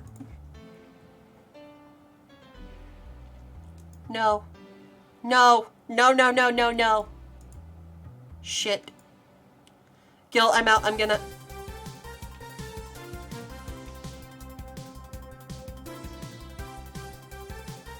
No! No! Why? Not so fast, flat bartender, if that's even your real name. Last time my viewership had a weird peak while I was passed out. So I'm here to find out what made people so interested. Not. No! Eh?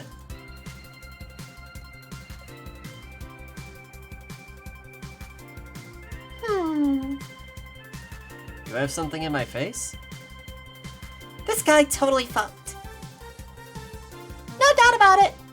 That gleam in his eyes is unmistakable. Whatever, just keep it down. Ah, Jill, you're here. Isn't that the passed out girl from 2 weeks ago? I'm not here. Oh, sorry. I'll be back in my office then. Anyway. Time to mix drinks and change lives.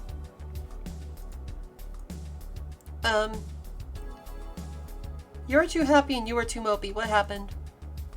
I was right. Eh? That Laura girl was head over heels for him. I was right on the money. Say, that girl... I'm not here! Sorry. Isn't she the one that passed out last time? Anyways. Betty was right, and that deserves a beer. And you? I'm fine.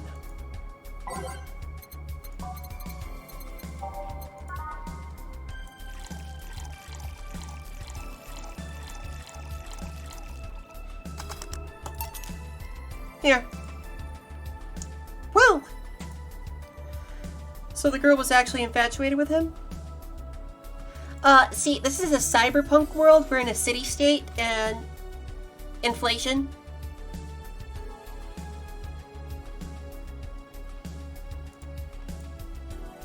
You should have seen her screaming from the top of her lungs that she liked him. And him just standing there thinking. Just like that. In retrospect, it was a tad too cliched for my taste. Still, I knew she liked him. I was right. I was right. He doesn't seem particularly happy. He never is. Unlike your coworker, holy shit, did he fuck? You're making it too obvious, Gil. How? That beaming face is unmistakable. The face of a guy that got some, enjoyed every moment. Back to Deal, though. Like I said, he seems lost in thought. Victories like these are few and far between. Let me enjoy myself. Can I get something non-alcoholic here? This is how you drown your sorrows, piece of scrap. I'll have a bloom light. Okay.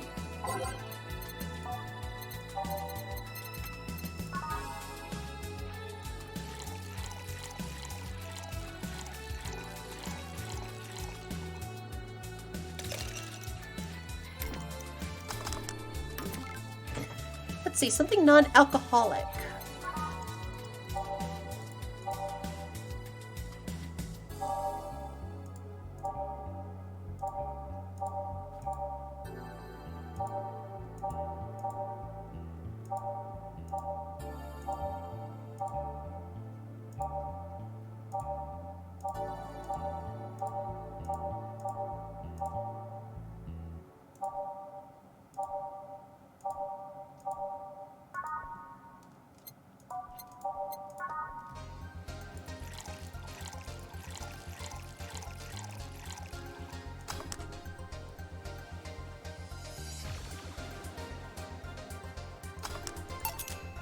Here.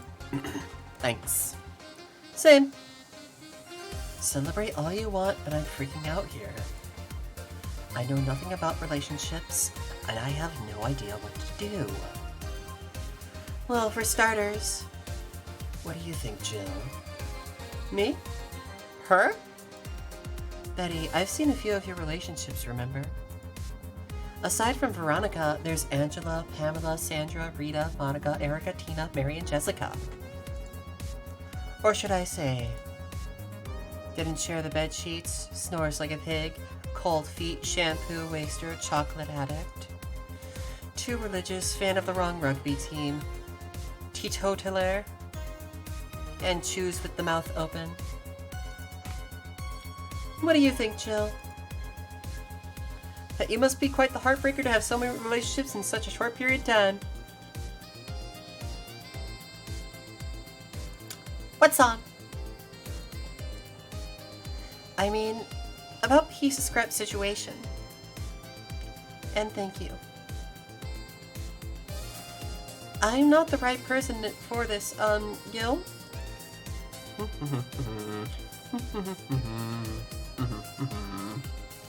He's still on fucking Cloud 9. Or is it fucking in Cloud 9? What about... Sneaky, sneaky. I'll be damned, she actually hides pretty well.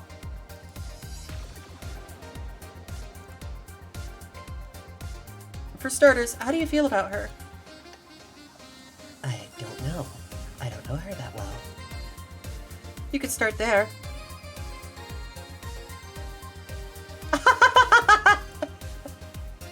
Ask her out sometime, get to know her. Maybe she'll change your mind, maybe you'll change yours. In the end, you lose nothing by... What? I'm just realizing I'm giving love advice to a Lilum. So I don't know how well it applies to you.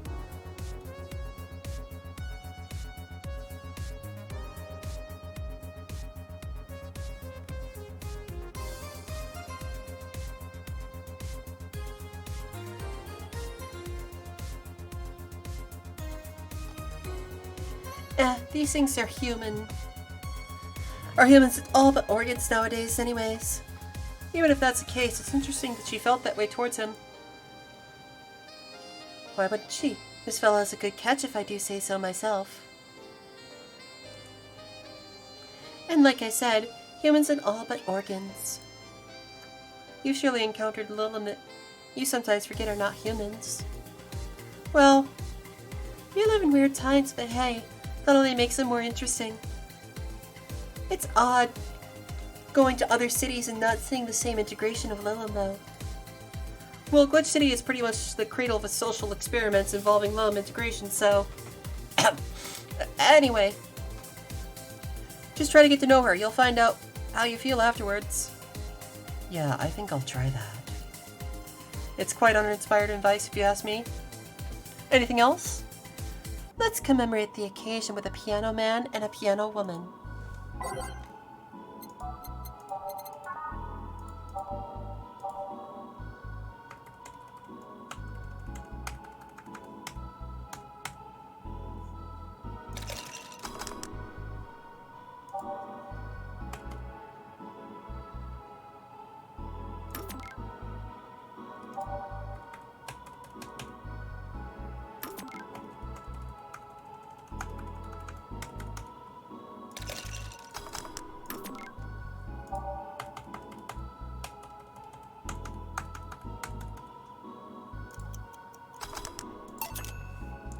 Here. And now we reach a stalemate. I normally take the piano man, but I feel there's a symbolic value in taking the woman. Why order like that then? I hate Laura. You what? She's gonna take you away from me. You're my piece of scrap, not hers. You're mine. Mine! Betty, you don't own me. Besides, I can't for the life of me leave you alone. I feel like the moment I let you out of my sight, you'll just crash. That's not a laughing matter. You need someone making sure you aren't kicking people. That's not normal, you know. Besides, it's not like I have something with her yet. You're right. So you won't leave me? I'd worry myself sick if I left you to your own devices, honestly. We should leave now. Oh yeah. We're holding a small New Year's party tomorrow. I don't know if you want to come. We'll come. Are you sure? We will. Fine, we'll be here, Jill. Anyway, see you then. Bye, Bill. Please come again. Party? I'd love to go. But I told everyone that tomorrow I'd end the new year with a party myself, so... Sorry. I totally forgot she was already here. Man, that was such bliss. Still, I can see how traffic spiked. Things get fun here. And just like that, just like the last time, I need to show my viewers something fun. Give me something nasty.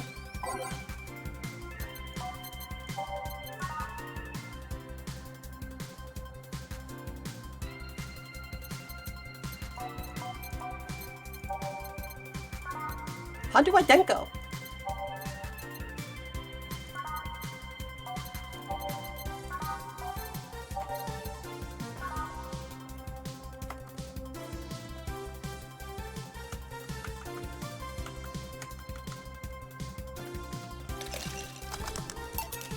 Here. This is the... Hold on. It was nasty, alright. And now it's time for me to be a nice person and give you something nice. Eh? It's the second time I'm here, so it's only natural you get your own copy of my theme song. No, thank you. Don't be shy, let me give you one. I mean it. No, thank you. Well, too late. It's already in your player. That kid, how in the ever-loving fuck did you do it? Magic! That's bullshit. Video editing magic. Did you just hack into the music player? Let's move on, shall we? Yeah, whatever. Hey, weren't there dogs? Last time you talked about this place like it was... like this zany haven of sorts. But I see the same shit. Seriously, no decorations or anything of the like? Good question, where are the dogs? They either haven't paid enough attention to their arrival, or they haven't come. Idols, newspaper managers, talking dogs. And yet this is the same old bar like last time. I might sue you for fake advertising, you know. Now that I think about it, maybe the boss just donated money to the CIRA thing. And then tricked the dog into coming here as a part-timer for kicks. Oh well, anything interesting lately? I mean, it's not like I miss them, but they should at least show their faces. Hello? Sorry, what did you say? I was asking if there were any new stories. This is not a newspaper, you know. Nor is it a Crazy Stories on Demand streaming service. That's a big fat lie, you know it. Shut up. but I said nothing. I meant, so shut that idea up. Yeah, that. I won't. Last time I came in here, the viewership peaked for some reason, and I want to find out why. Maybe Pretty Boy over there can tell us the story of who he fucked. He's so distracted he won't even make a retort. Amazing. I guess there's something worth saying, but... And I want to hear it! Well, Kiramiki came yesterday again. You're shitting me. You expect me to leave if she came all the way here again? Do you even have proof like the glass from last time? Well, if I may interject. You've been listening, boss? The walls are pretty thin. Oh. Anyway, she did. I even took a pic with her. She did what? Let's see. Why? I try to make an appointment with her and she's always busy. But you sit there and she just comes waltzing over? It's not fair. Hey, if I knew how the hell stuff like that happened, I'd share my secrets. I was just as baffled as you are right now. Yeah, but I bet you're not even that much of a fan anyway, are you? You're not wrong. Can you at least tell me how nice she was as a client? Very graceful client, much like the last time, a really nice girl. I'm gonna give you my number. If she ever comes back, you let me know, you hear? Not gonna let you keep her to yourself. I really doubt she'll come back again, though. She already came twice. I'm not taking any chances. I need something to drown this anger with. Give me something girly, will you?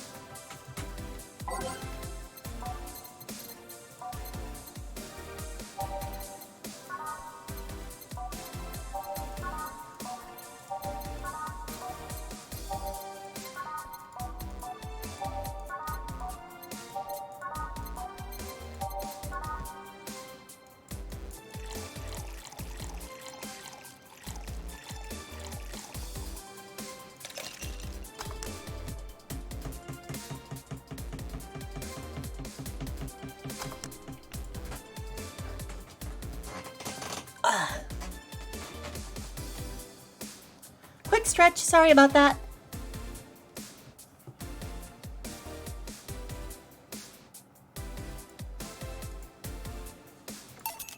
Here. Phew, let's just chill a bit. Still not fair. You know, you're boring today. You're not chatting that much. Nor are you doing anything funny. Maybe the whole peak viewership thing is just you? Eh? Maybe this bar and me both had nothing to do with the spike. Maybe you were just that good. Are you hitting on me? I'm not. In fact, I'm kind of trying to get you to leave pronto. Don't be so hard on the girl. She's fun. Another nuisance shows up. Blah! Joe hates me! It's not hate, it's just... Wait, I'm not having this conversation again.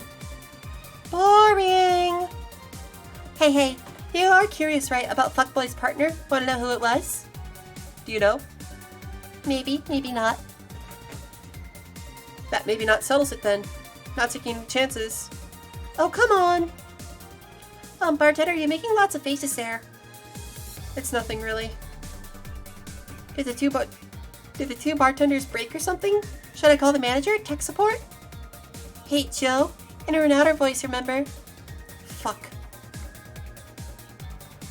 What? Who fucked? Aside from that guy, I mean.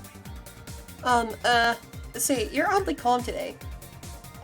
Well, I've been getting more sleep lately. That way I don't feel like if I stop speaking, I'll die. Crash is one hell of a drug. And what did you know? I can actually make it premium time if I go commando. Huh. But come on, I'm getting bored out of my ass here. Do something! I'm not a dog. You can't just ask me to roll over, you know.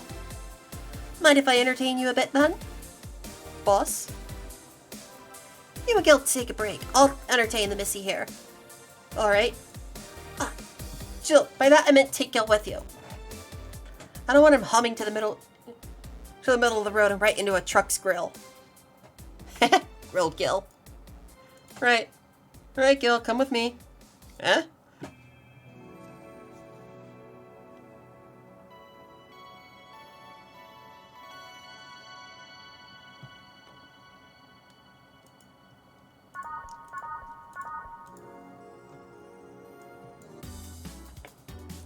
Want one?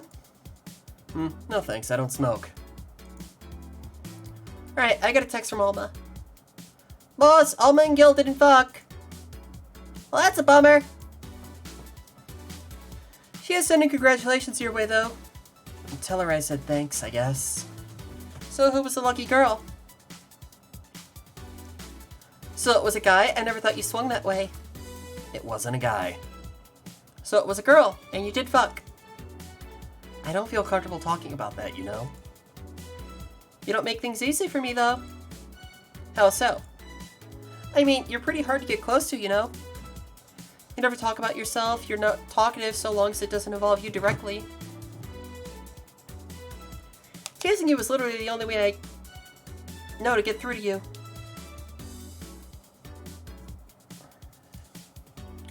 You make me sound like some weird loner. You are a weird loner. At least tell me if you enjoyed the night you spent with whoever it was. I did. Good for you. Why are you humming Sunshine Stone so much, though?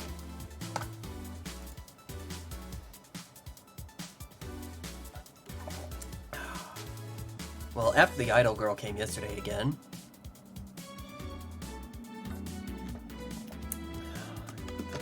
I looked up her discography and I can't stop humming or listening to them. Right. Oh god, you didn't fuck the idol girl, did you? No, why would that be a problem though? I don't know, it just feel weird. Well, that's that for the break. Let's go back. Right. Oh, and Gil? Hmm? Keep in mind what I said about opening up more, I mean it. That way we won't tease you so often. Listening to you say that has to be the weirdest thing I've heard this year. Shut up.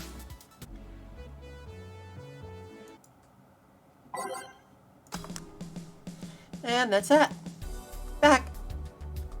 What were you two doing back there? Fucking. Oh, so just chatting then.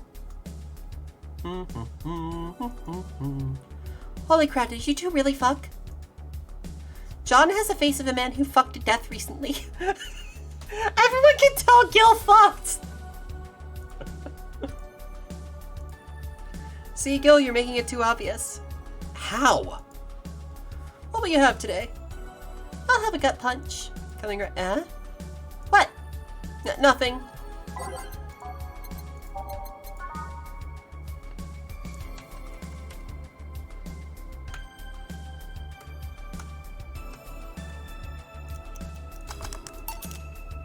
Here. Stop looking at me like that. Sorry. Are you okay? It's weird for you to order something like that. Yeah, I'm just trying out stuff. Did you know Lilum tongues are designed to identify food using chemical components?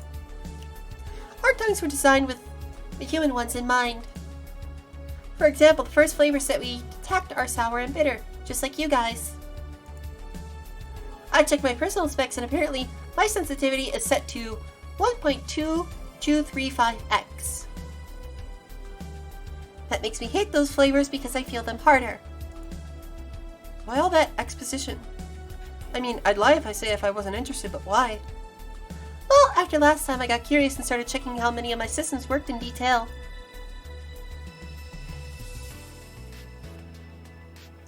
For example, the tips of my fingers are so sensitive to vibrations you can make a seismograph with them. Huh. And checking that, I found that it's all based on how humans work. And that got me thinking about what you said. I mean, for my systems to work, humans had to understand how they work. And after all those discoveries, they're not any more or less artificial. Why should I be? I don't know, looking up all that suddenly made me feel real. It was the opposite of what I felt last time. I feel like I'm here right now. Glad to hear that. Alright then, let's try something sweet now. Let's get her favorite.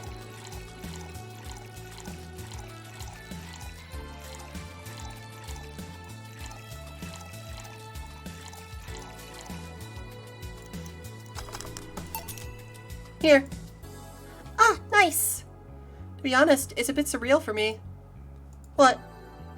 I'm here talking to you and you're answering like any human would. You're even expressing happiness. I remember when I was a kid, I usually tried to strike conversations with AIs. But after a bit, they just start looping through their built-in answers, repeating the same things over and over. It always made me crash back into reality. When I think back to that, having such advanced AIs like you right here, right now, it's amazing. I don't know, it makes my inner child happy to see something she always dreamt of. It helps when I feel particularly cynical. Oh, you flatter me. Besides, I've always thought about humans like nature's lilies. The method might have been different, but we too evolved from a more simple form ages ago. If Lila managed to create biological life years from now, it will all have come full circle. So what should I take from this is... You love me? Don't overdo it. Anything else? Let's go with the sugar brush. Okay.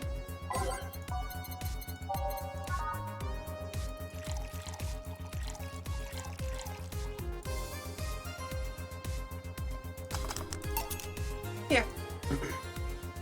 Even in doubt, my love for these is real. How romantic. So I take it the solipsist problem got solved? Yep. All the reality crisis started the other day. My guardian. Call her mom, nobody's judging you. Mom decided to meet with the mother of her daughter's girlfriend. It was a very emotional meeting. They both said they felt like they closed a long chapter. I was moved, but that's when it set in. Why was I moved? I never met any of them. So where do these feelings come from? Why do I feel things? Do I really feel them? What tells me someone isn't pressing a button to make me feel that? What tells me I'm in my body? What is real? Uh-oh. She's breaking down again. Boom. Oh, don't worry, by the way, I'm fine. Thank God, it's unnatural to see you down like that. Man, that go-go is a blast. Don't you feel like talking a bit more with Diddy? Diddy is too much of a prick, and Gogo is tired. Besides, I want to talk with the bartenders. Oh, fuck. Well, I tried, Jill. I'll be in my office. Cute little girl, Lillian! Cam girl! Oh, fiddlesticks. What's your name, girl? I'm Dorothy Hayes, at your service. Do you come here often? Are you hitting on me? Hey, Dorothy, I'm in the middle of a live stream. Do you want to participate? Sure, sounds fun. Okay, let's take a recommendation from you. What should I drink next? Try the sugar brush. Bartender, a sugar brush over here. Bartender. Sorry, what? Sugar brush, please. Right.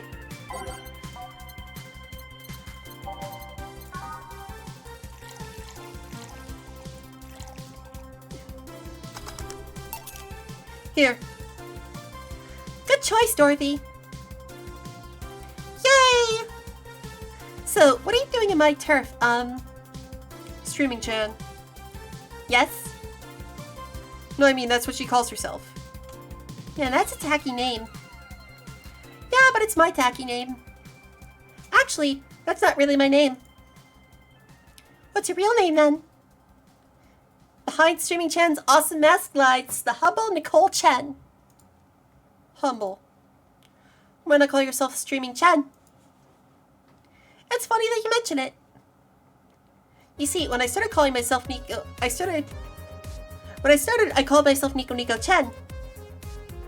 I changed websites so the name felt a bit out of place, thus I became Streaming Chen.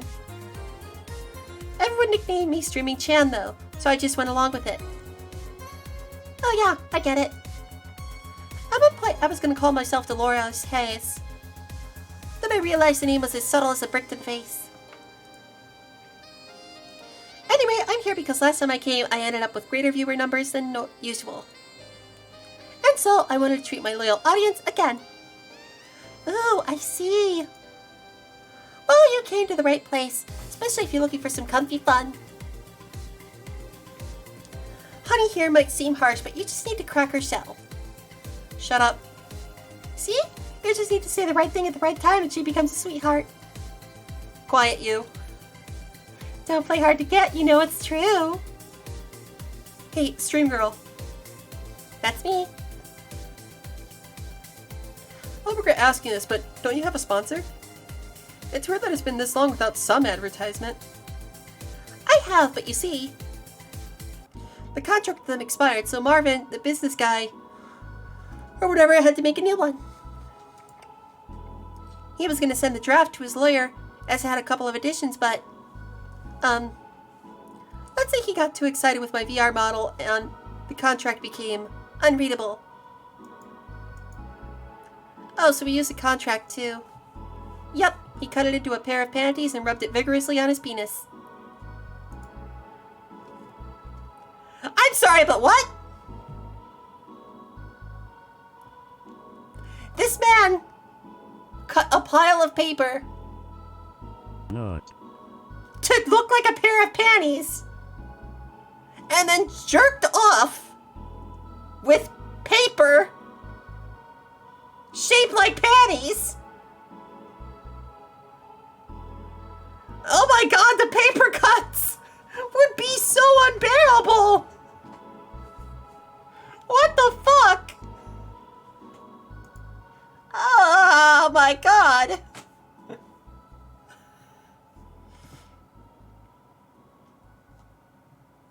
What the hell?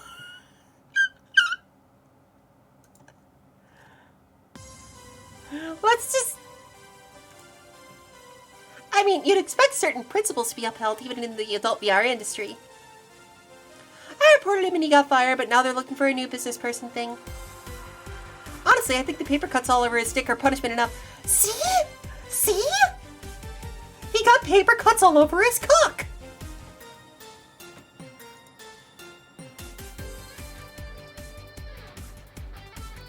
But I mean, why the contract?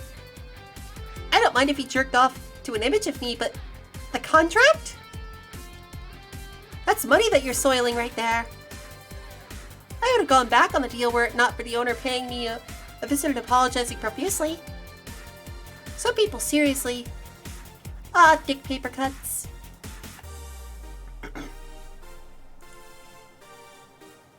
And now Dorothy knows about them too.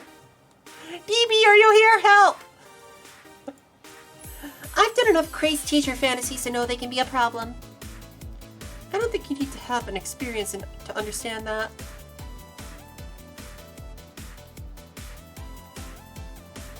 That said, Gil's been grimacing for a full minute now. Don't mind me. Huh. But you know, I like you, Dorothy. Why don't we celebrate with beers? My treat. Alright! 2 big beers, honey.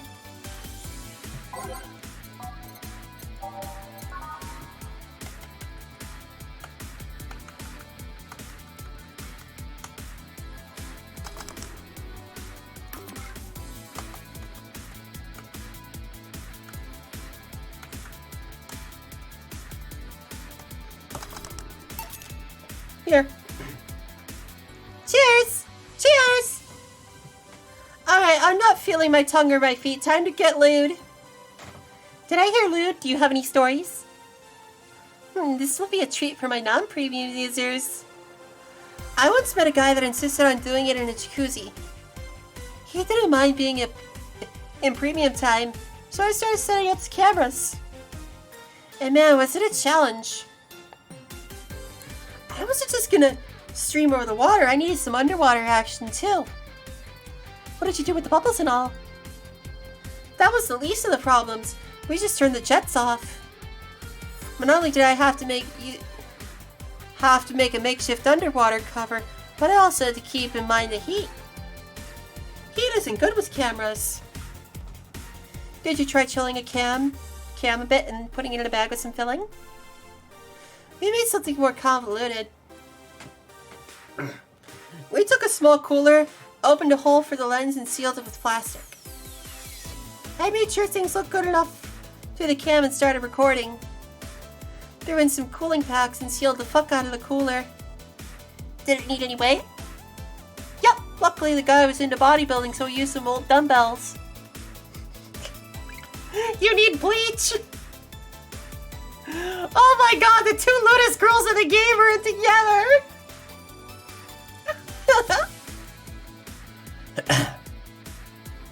It was also ripped as fuck, but that's another story. It was all a success, but it's also the last time I have sex in a jacuzzi. Blood rushing, hot water, I felt like I was dying midway through it.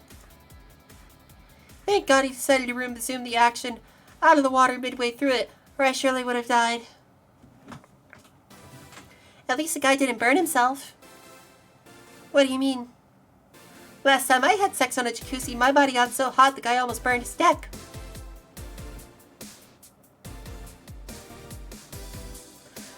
I considered investing in a cooling system, but it's so situational and expensive that I'll pass.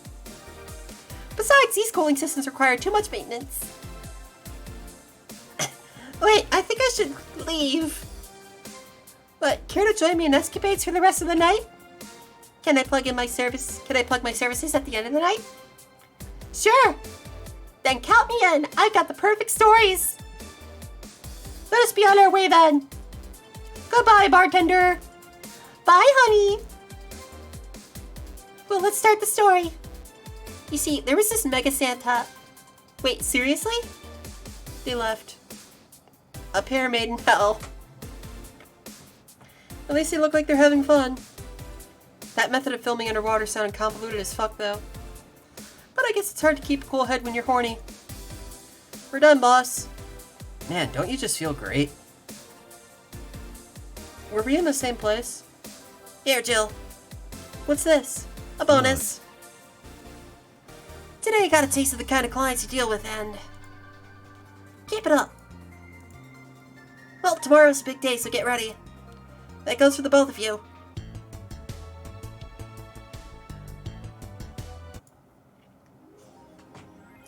Happy New Year. May all your wishes come true and bountiful, yada yada yada.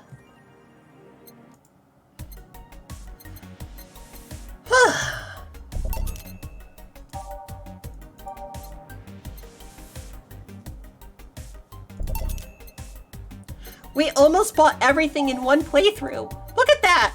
Look at that shit!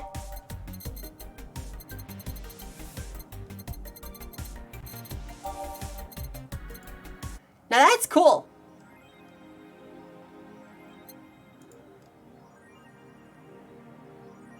Make sure Jill doesn't get distracted even once? Hell yeah!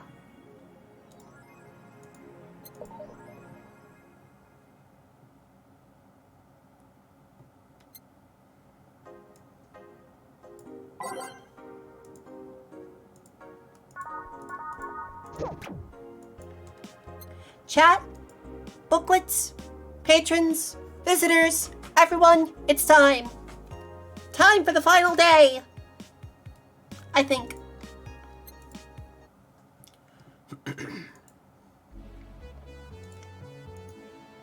Well, let's see. Gil's in the back getting everything ready. I'll go grab some food I've ordered. He only agreed to work on New Year's if I went to pick it up myself. Are you alright? I'm scared. Gabby will show up at any minute. Relax, everything will be alright, I can assure you of that. Drink something, maybe that will cheer you up. Maybe.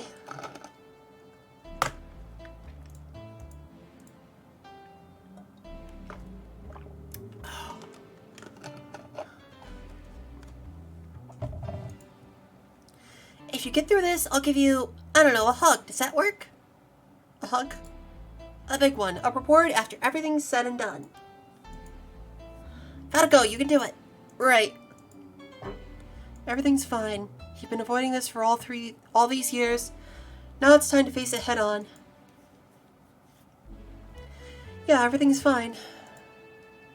Everything will be better after I talk to Gabby. Boss might even give me a hug. I'm okay. Hello.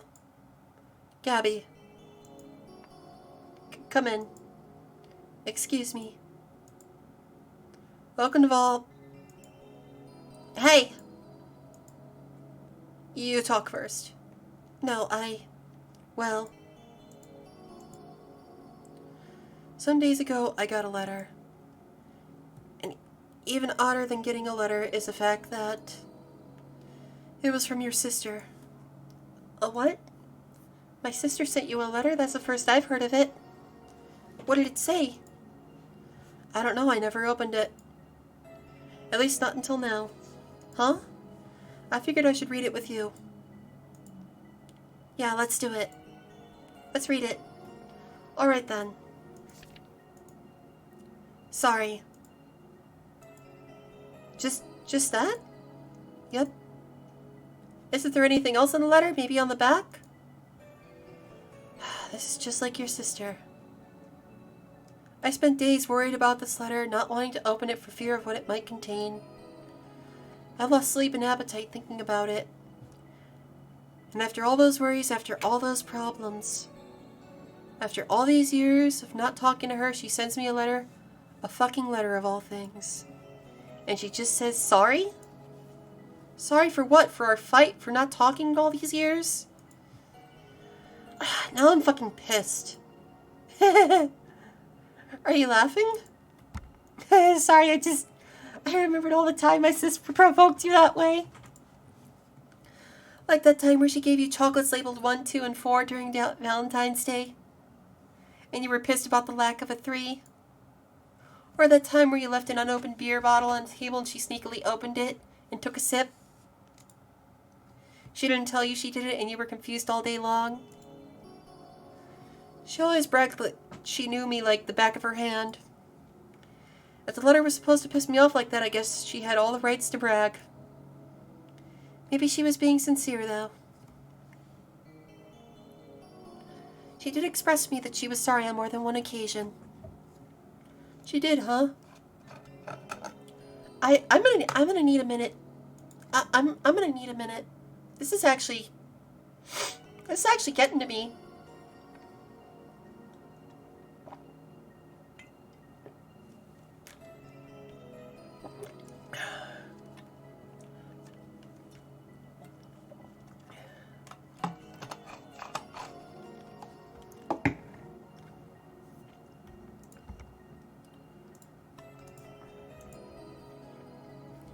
You told me she died from localized nanomachine rejection, right? In her heart, yeah. Instead of the massive rejection that always makes the news, her case was more focused. They usually amputate or replace a part and call it a day. But organs are different. The condition made her so susceptible to the transplant rejections. Not to mention artificial hearts and genetic treatments were out of the question. Yep. Thing is, apparently she suffered that since she was 18, but kept it secret from everyone. Why? Hell if I know. I was angry to learn that she hid it. Why didn't she tell me? Was it to avoid worrying me? Was she ashamed? What was it? Wait, how did she live so normally then? She had to use a serum. Shots near her heart every 3 days. Apparently the serum burns like hell. The shot even left her a nasty mark where she had to apply them. So the thing near her left breast wasn't a birthmark? And the rejection was what ended up killing her? The nanomachine rejection was what ended up killing her, but they couldn't find what made her so vulnerable. Doctor said she might have missed a shot, or the shots made her other defenses grow weaker.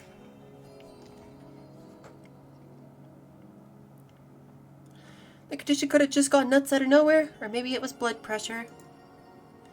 Maybe it was a regular heart attack and the rejection acted afterwards, but they don't know. She kept it a secret from everyone, so nobody knows. Maybe if she had told me about it, I could have helped her. Maybe she'd still be alive. Maybe she wouldn't have faced it alone instead of just dying in her sleep. Thinking about what ifs won't bring her back. Eh? I spent so much time hammering myself with what ifs after you told me she died. What if I waited to cool down a bit back then? What if I just swallowed my fears at that very moment? What if I apologized earlier? What if I had given a chance to the Research Institute thing back then? And the amount just increased threefold after I lashed out at you the other day. But today I realized something. Having such regrets with the dead is a hollow effort.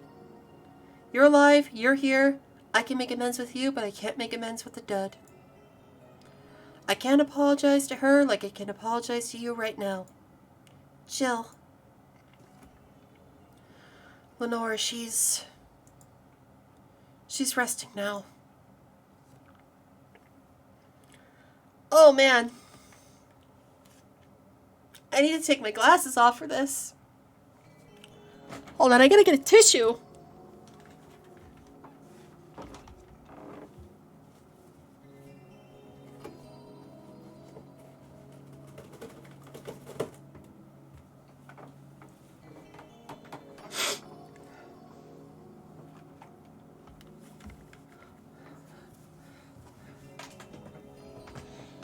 She's just resting after having that heart condition all these years.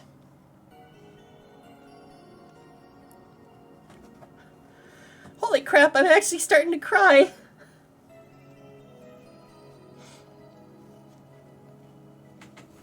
Oh my god.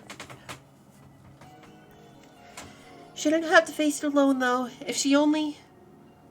So, let's celebrate her life and achievements. If we are to mourn, let's mourn her together. If we are to honor her, we'll do it together. Together. Lenore was a fun-loving person. The best we could do right now is try to lighten up, even if it's only for a moment. Oh.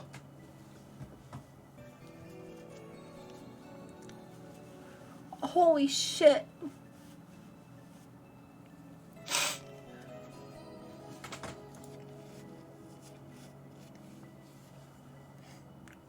I need to ask though, did she really start to complain about chest pains shortly after I left?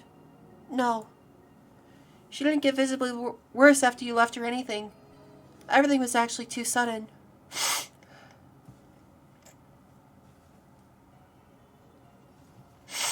She did complain about chest pains from time to time, but that actually goes way back before you left. Back then we thought it was just acid reflux or something. Gods, I even blamed her death on you. I was just too angry back then, and part of me just wanted to put the blame on someone or something. You didn't deserve that. Sorry.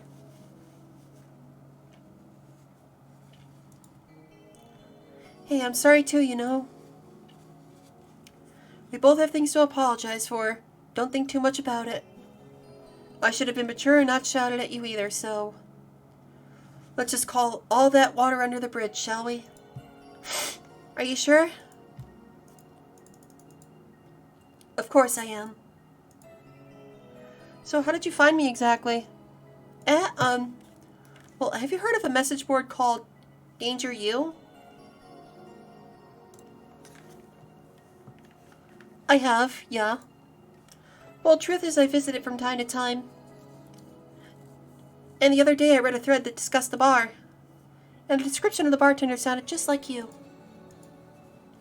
Are you mad? No, not mad, more like dumbfounded. Hey Jill, can you tell me what the problem was back then? What sparked the fight? Weren't you happy with my sister? Well, Back then I didn't know what to do with myself after I graduated college. Hi, Antares, thank you for the lurk.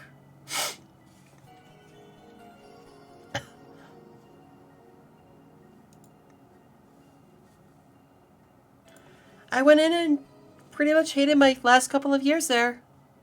It's not far-fetched to think that I only tolerated being there because your sister was with me. Had she stopped supporting my studies, I would have quit right then and there. And then after graduating, I got a good job offer that she accepted on my behalf in no time. She kept saying it was best for me and my future, but I was livid. Why did she have to do that? I hated it. I didn't even know if I wanted to go there, but she still insisted so much. Like she was forcing that burden on me. And then my became our future. And she started talking about marriage. You were going to get married? I don't think we ever took it seriously. It was just something she kept mentioning. Not like we didn't think about that down the line, but she mostly teased me with it. But the thought suddenly scared the shit out of me. I loved her, but I didn't think I was ready for such a commitment, especially considering what she did.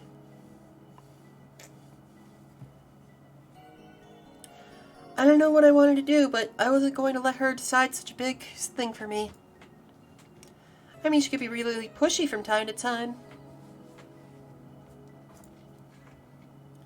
Like I said, I pretty much passed college thanks to being with her, and that was partly because she was so pushy.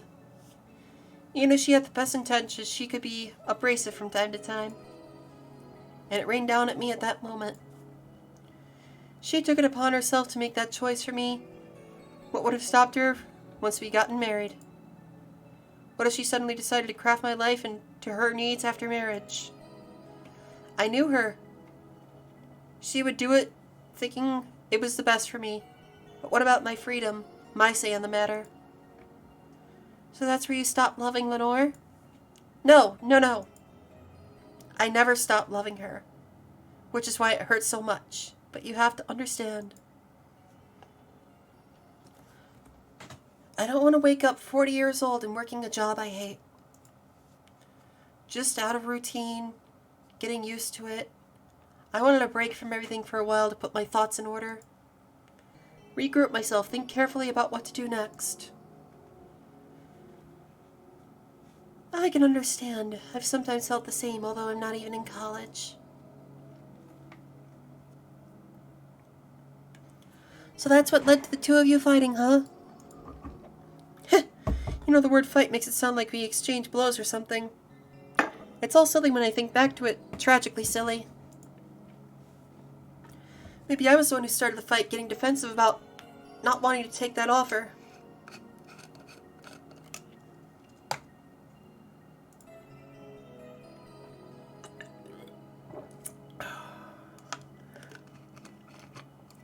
Perhaps if I didn't overreact to her arguments about wasting this huge opportunity, maybe she wouldn't have lashed out at me this bad.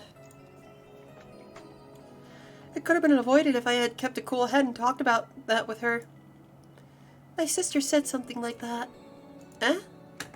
I told you she mentioned on more than one occasion how sorry she was about the whole thing, right?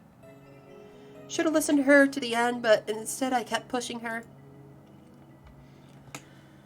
I should have kept a cool head instead of letting my jealousy take the best of me. It was her offer, not mine. Should have stopped projecting myself so much into her. Something like that. Lenore. We are quite the hotheads. You, me, and my sis. You were supposed to be the mature one, you know. Play your role correctly. But why didn't you come back, Jill? Did you end up hating us that much?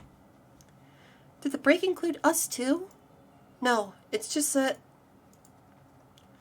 Remember when your sister was giving a class and you broke a window? How you didn't want to see her for fear of being scolded? But my sister wouldn't have scolded you. But I was afraid, dead afraid.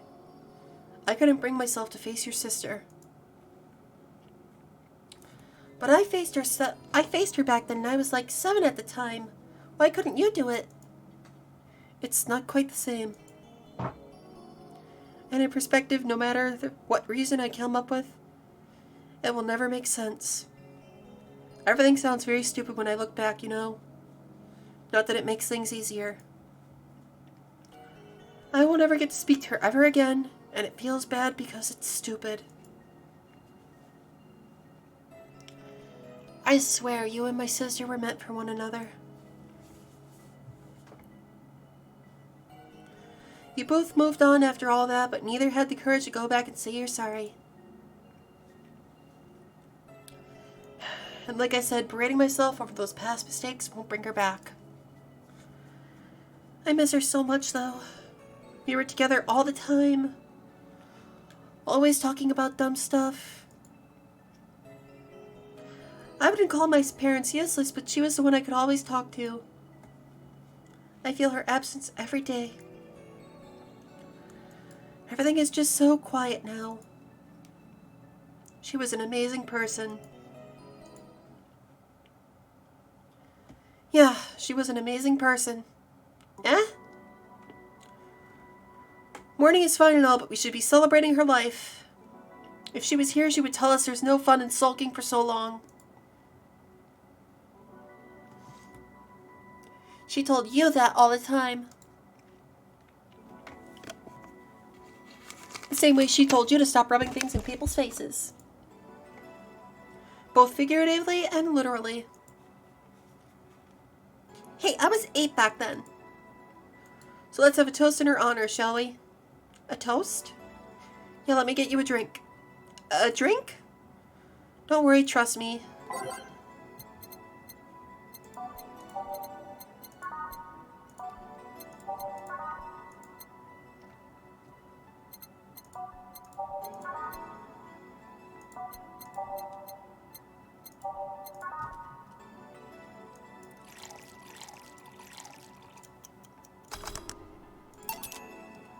Grab this for a sec. Okay. Lenore, I know you're watching from the beyond right now, as I give a drink to your little sister. It's obvious to me now that we both meant to make amends at some point, but we never got around to it. I can't apologize to you anymore, but I can at the very least make you rest easier. So know that I'll look out for Gabby in your absence. I'll make sure Gabby grows into a fine woman, just like you were. I'll always be there for her. I'll be sure the little brat doesn't face the same problem you and I had. Be right back.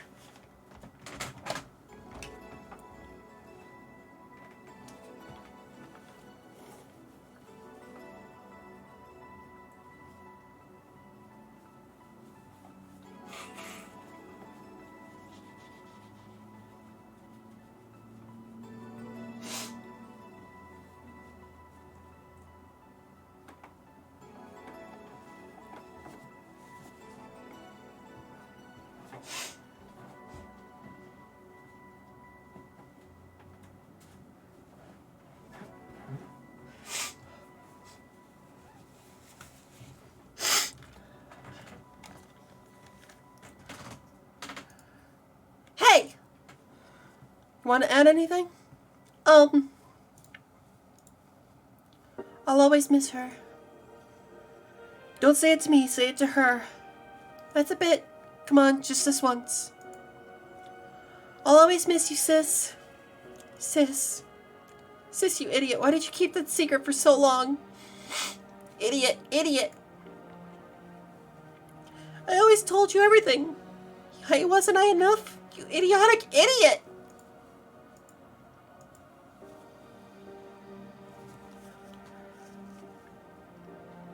Hey, Jill, promise me you won't be like that knucklehead, that you won't keep stuff like that to yourself.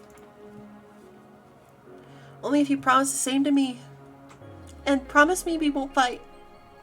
I can't do that. Eh? You and I are both too thick-headed. Sooner or later we'll clash on some opinion. But what I can promise is that I won't run away like last time.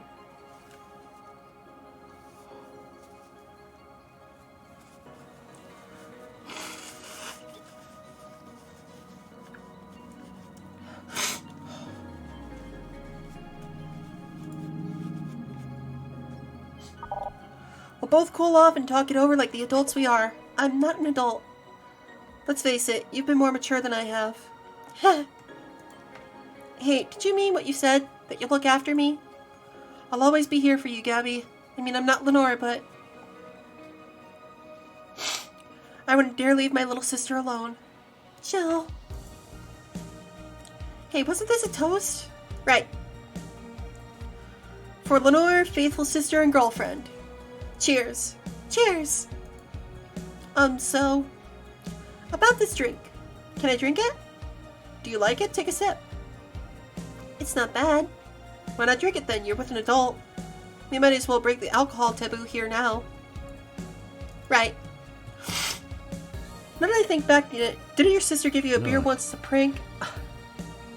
TV, now is not the time. Now is not the time for that. Welcome back. Oh yeah, that. It was April Fool's. I should have known better when she offered me apple soda. I put bubblegum on the soles of all her shoes in retaliation. She walked funny and my jaw hurt for the rest of the day. Yeah, but did you know you got my drink that time? Huh? She gave me a beer and it turned out to be apple soda. Oh. Did you get back at her? Well, I did hide all the dildos in the house that night, only to find out she knew how to use a cucumber. Oh. And as a follow-up, she used that same cucumber in a salad days later. She said, so do you like eating me for lunch? Jill? I'll tell you when you're older. Or never at all. Hey, Gabby, do your parents know you're here? They think I'm at Claire's, actually. Who? Oh, she's my best friend at school.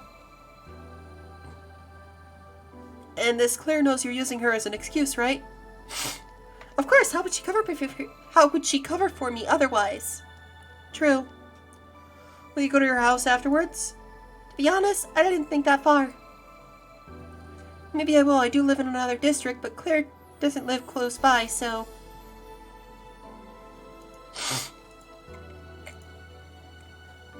Well, in that case, it can't be helped. I live nearby and the streets aren't exactly safe at night. Why not stay with me tonight? Are you sure? I don't live in a mansion, but I'd say it's comfy enough. At least to spend the night. Sure, I'd love to stay with you. Great. Hey, does your dad still have that bakery? His bread was really good. Yep, he opened a second branch last year. So he's looking to expand? I think he got into a partnership with a friend in Motor District. The guy saw an opportunity after realizing Motor District has almost no bakeries. I still remember when your sister introduced me to him. He started shouting, I knew it, I fucking knew you were a lesbian. Mark 1 for daddy. I think he had this bet with an acquaintance of his ever since my sis was 12 years old or so. Dad says sis was into girls. The acquaintance didn't believe him. He bet a beer on whether he was right or not. That beer bottle is still in the fridge. It's even labeled Sweet Victory. Your mom and Lenore never made up, did they? I guess that one wasn't as simple as said one too many things argument. Mom was always obsessed with high society and in her circle of friends.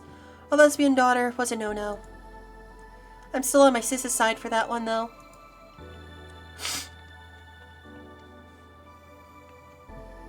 Mom didn't reject her because she herself was homophobic. She did it because her friends were. To Mom, the opinion of her circle of friends was worth more than her own daughter. How did she react to her death? Dunno, Mom and Dad broke up 2 years ago. They did? They never got married, so there was no proper divorce. I haven't seen her since. August, I think. Did you two fight too? No, she just hasn't shown up. You must have felt alone, huh? I've been there. A bit, but I'm not alone anymore, thanks to you. Huh, I thought there was going to be a party here. Alma, over here.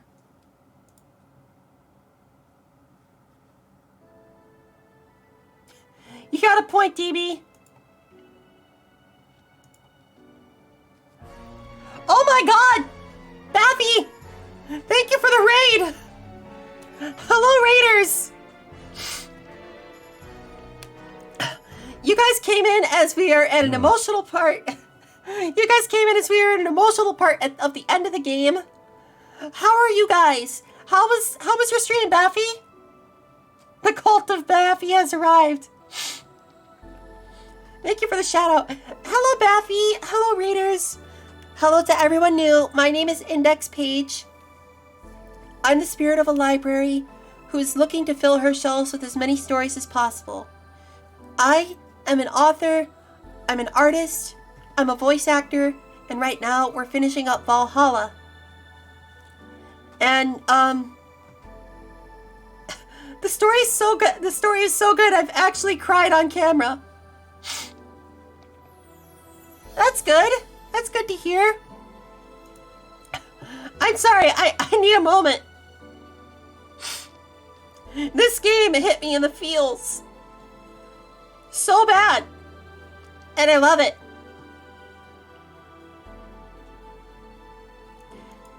Alright, let's continue.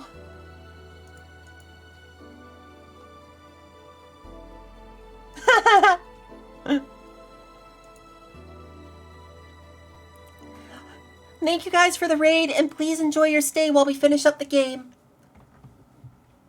A small New Year's celebration. Want to stay for it? I don't want a kid to burden. Don't worry, you won't. You only get cola for the night, though. No alcohol. It'll give us time to catch up even more. I can introduce you to some friends. Are you in? If you don't mind me. Great. Hey, Alma, come here. There's someone I want to introduce you to. Oh my god, is that the end? Is that the actual end?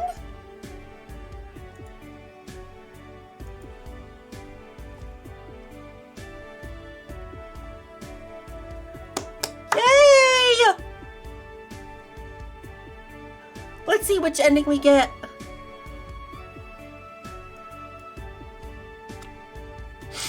Oh my god. Thank you so much for the raid. Holy crap, we have so many people here right now. Oh my god. Not. So, this game, I've played it a little bit before. I never got past day 3. We played it all on stream. I have all the recordings except the very first one, which was my debut stream. I did not expect to cry this much at a game. This is, Let me tell you, this game has been very fun.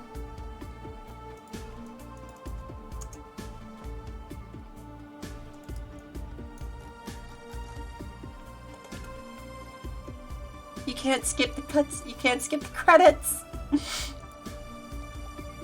Baffy, how was your gaming tonight? Got any fun stories to share with us?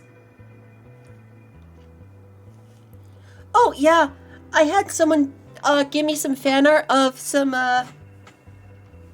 for new sub badges. Holy crap, we're gonna have sub badges soon. Probably tomorrow. I just have to put them in. They're not gonna be fancy or anything like changing every month that you subscribe, but it'll show like who's a tier 1, tier 2, tier 3. It's thanks to Nasby. Nasby drew them at random. But yeah, this is the first visual novel I finished on stream. Up next, I don't know what we're gonna play. I'm thinking Fatal 12 or Spiritfarer. What do you think, booklets? What do you think, Baffy? What do you think, Baffy's cult? Should our next visual novel game be Spiritfarer and cry even more on camera to the point where I ugly cry? Or should we play Fatal 12? Did you have fun? You better believe your fucking ass I've had fun. I haven't cried and smiled this much at a game in quite a while. God damn, I loved it.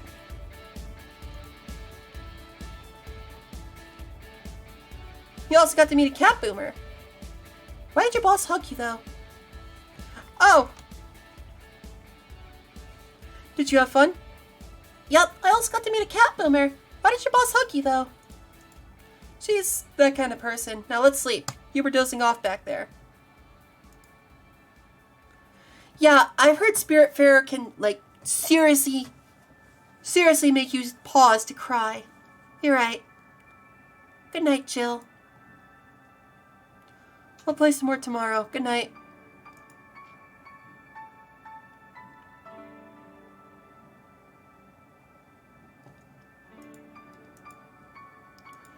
this music makes me want to cry.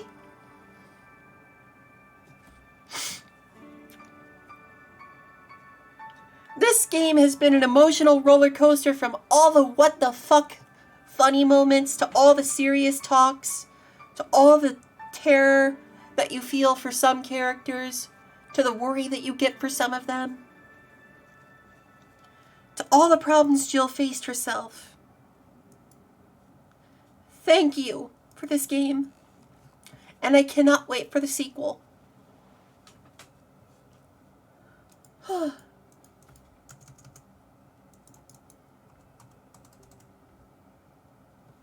Friday, January 15th.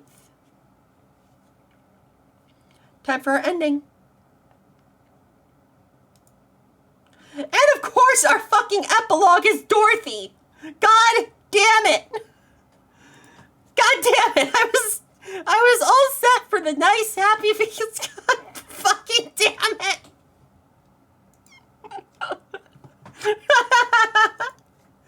So yeah. The guy had a fantasy about a woman castrating him. I tried for an hour to convince him it's a bad idea. Not. And I finally got to him. We finally moved to the bedroom, and it turns out the guy has a weird implant where his testicles should be. It's basically a removable ball sack. I suppose the guy really liked that fantasy and made sure he could live it out properly. I knew they were related. I fucking knew they were related. Sylvie, Anna told us to watch out for Becky, and we found out Dorothy's real name is Rebecca. So, also, her name is Anna Graham. She's Dorothy Graham. So, Dorothy's mother, Anna, was her daughter who died of nanomachine rejection. But she's now living as a ghost that only Jill can see, and Dorothy apparently. I once saw a guy at the hospital in the emergency room after having been castrated to fulfill a fantasy. I wonder if it's the same guy. I have enough problems with just one, you know. Just one what?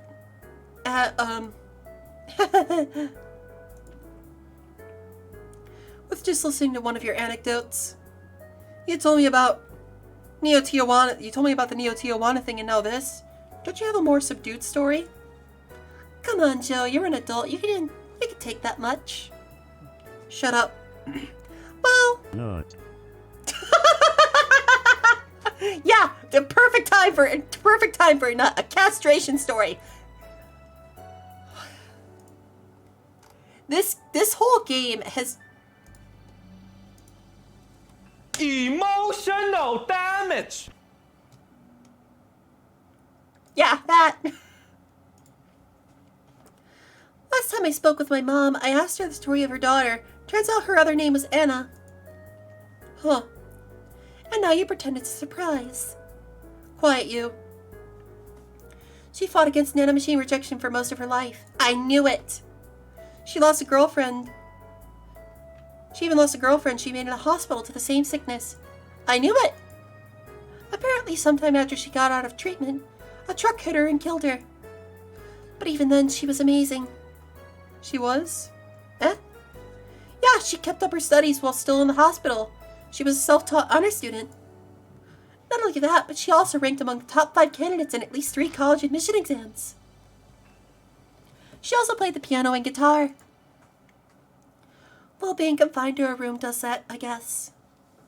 I mean, fully able-bodied people can barely do half of that. But she practically accomplished all that by herself. And she also beat nanomachine rejection, a disease that only 2% of humans suffer and even less survive. It took a trucking truck to take her down. She was great, and to think I'm sort of like her sister. Damn it, now I want to cry again! No! Silly Becky. Honey, did you say something? Not. I did not. Weird, I swear I heard someone call me Silly Becky. Come again? It's not uncommon for me to hear stuff from far away and think I've heard it nearby, but you're the only one nearby that knows my real name, so it was weird. Oh well, as I was saying, the ballsack guy. Sunday, August 27th. I guess this is where we part ways, huh? Sadly, I'm bound to this city. I can only falsify my identity effectively around here. I really want to thank you, Chief, for the second chance you gave me. If we ever cross paths again, Gil, we're leaving for like a week and a half or something. Don't be so dramatic. But And you're taking care of my apartment. We will cross paths because I live there. The time you spend setting up a useless farewell could be used asking me things about the place. Like where the switches and valves are. But I already know they're in that control panel you made. But I like talking about that control panel. I'm proud of it. Stop speaking of obsessive likes. Jill, stop calling Armitage. She'll take care of your four-ball just fine. I'm not worried about him. I'm worried about me. I've never been away from 4 this long. I don't know what I'll do. You'll do just fine. You'll be headed pretty well for at least 25 years before finding him. Yes, but we're leaving. Oh, yeah, before I forget. I left you a box of condoms on the first drawer of the desk, Gil.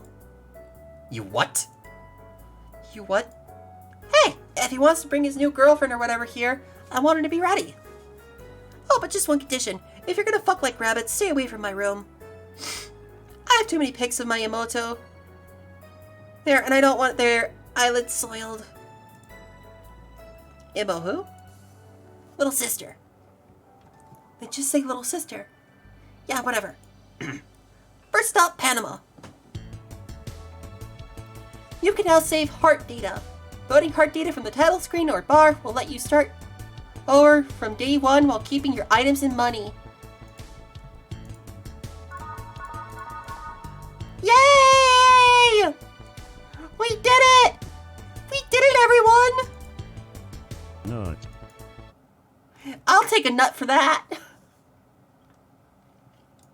Holy shit! That game was great. For now, we are going to find someone to raid and lead this party to even greater heights.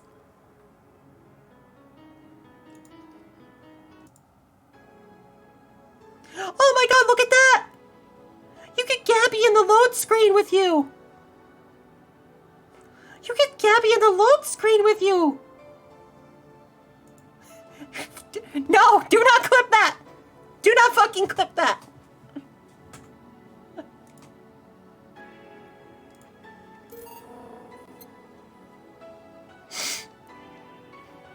Let's take a quick look at what happens if you load a new Game Plus. Psst, hey, over here. Oh! Why didn't I show up on the TV? Gags get old if you repeat them too much, you know? But no matter, thank you for playing again. Don't worry, you won't be punished for choices made in past playthroughs. This is a fresh new beginning. Almost fresh at least. Jill will have all the money she had at the end of the last time. She'll keep everything she bought, or unlocked too. That means we can potentially be a millionaire, but remain the same poor bartender. Well, suspension of disbelief exists for a reason, right? Oh, but this will still show up, so be careful. Did you get all the endings yet? Here's a couple of tips.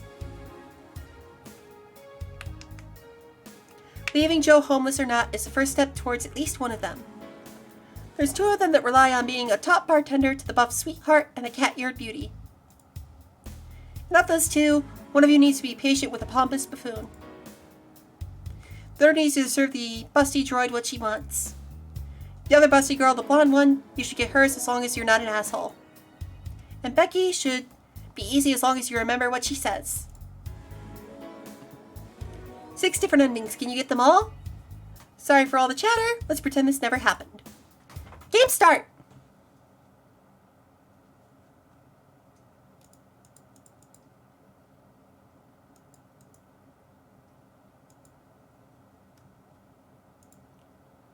Okay, so we got 2 endings of 6. All the other endings are contingent on what you get through different playthroughs, so you would have to play through 3 more times just to get the other 3 endings, and then the bad ending for a 4th playthrough. We're not going to do that. We did 1 playthrough, we got the good ending, we got the Dorothy Inquisition ending. For now, that's going to be it for this game. Let's chat it out with Chibi Index and decide who we're going to raid. Thank you so much for the raid, by the way, Baffy, the Safi, and the Cult of the Awesome. For those of you who are new here, Nut. my chat loves to nut all over the fucking library, and I have to clean it. Come on down to the Twitter. Come on down to the Discord. If you like the content tonight, be sure to give me a follow. Be sure to hang around some more. Chat, lurk, do whatever you want. You guys are all my booklets now. I love you. Thank you for being here, Baffy. I love it. Thank you for being booklets. For now, let's find someone to raid.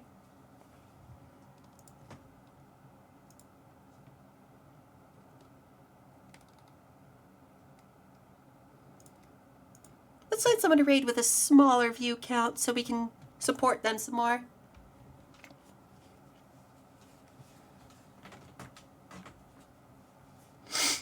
Oh, I was not expecting to cry so much. That game was so fun.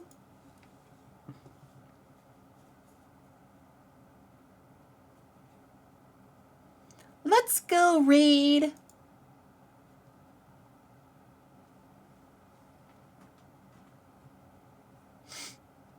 I was not expecting to cry so much. Nut. Astoria? I don't think I follow them.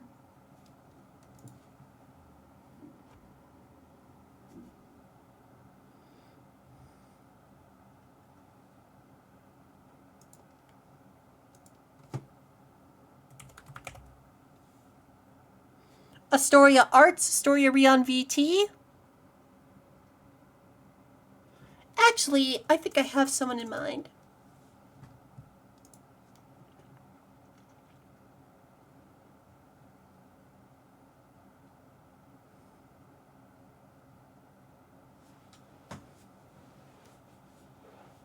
Let's raid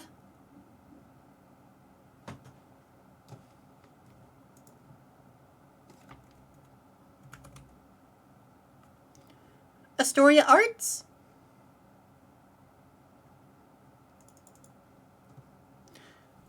Nut. Okay. Also, guys, look at our follower count. We are 1 follower away from our next goal. We are at 249 of 250. That is pretty cool. That's pretty cool. So whoever the 250th follower is, thank you.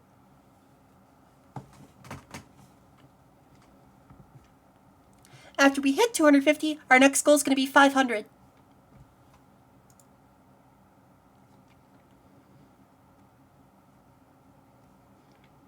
All right, let's go raid Astoria. That was the first name I saw.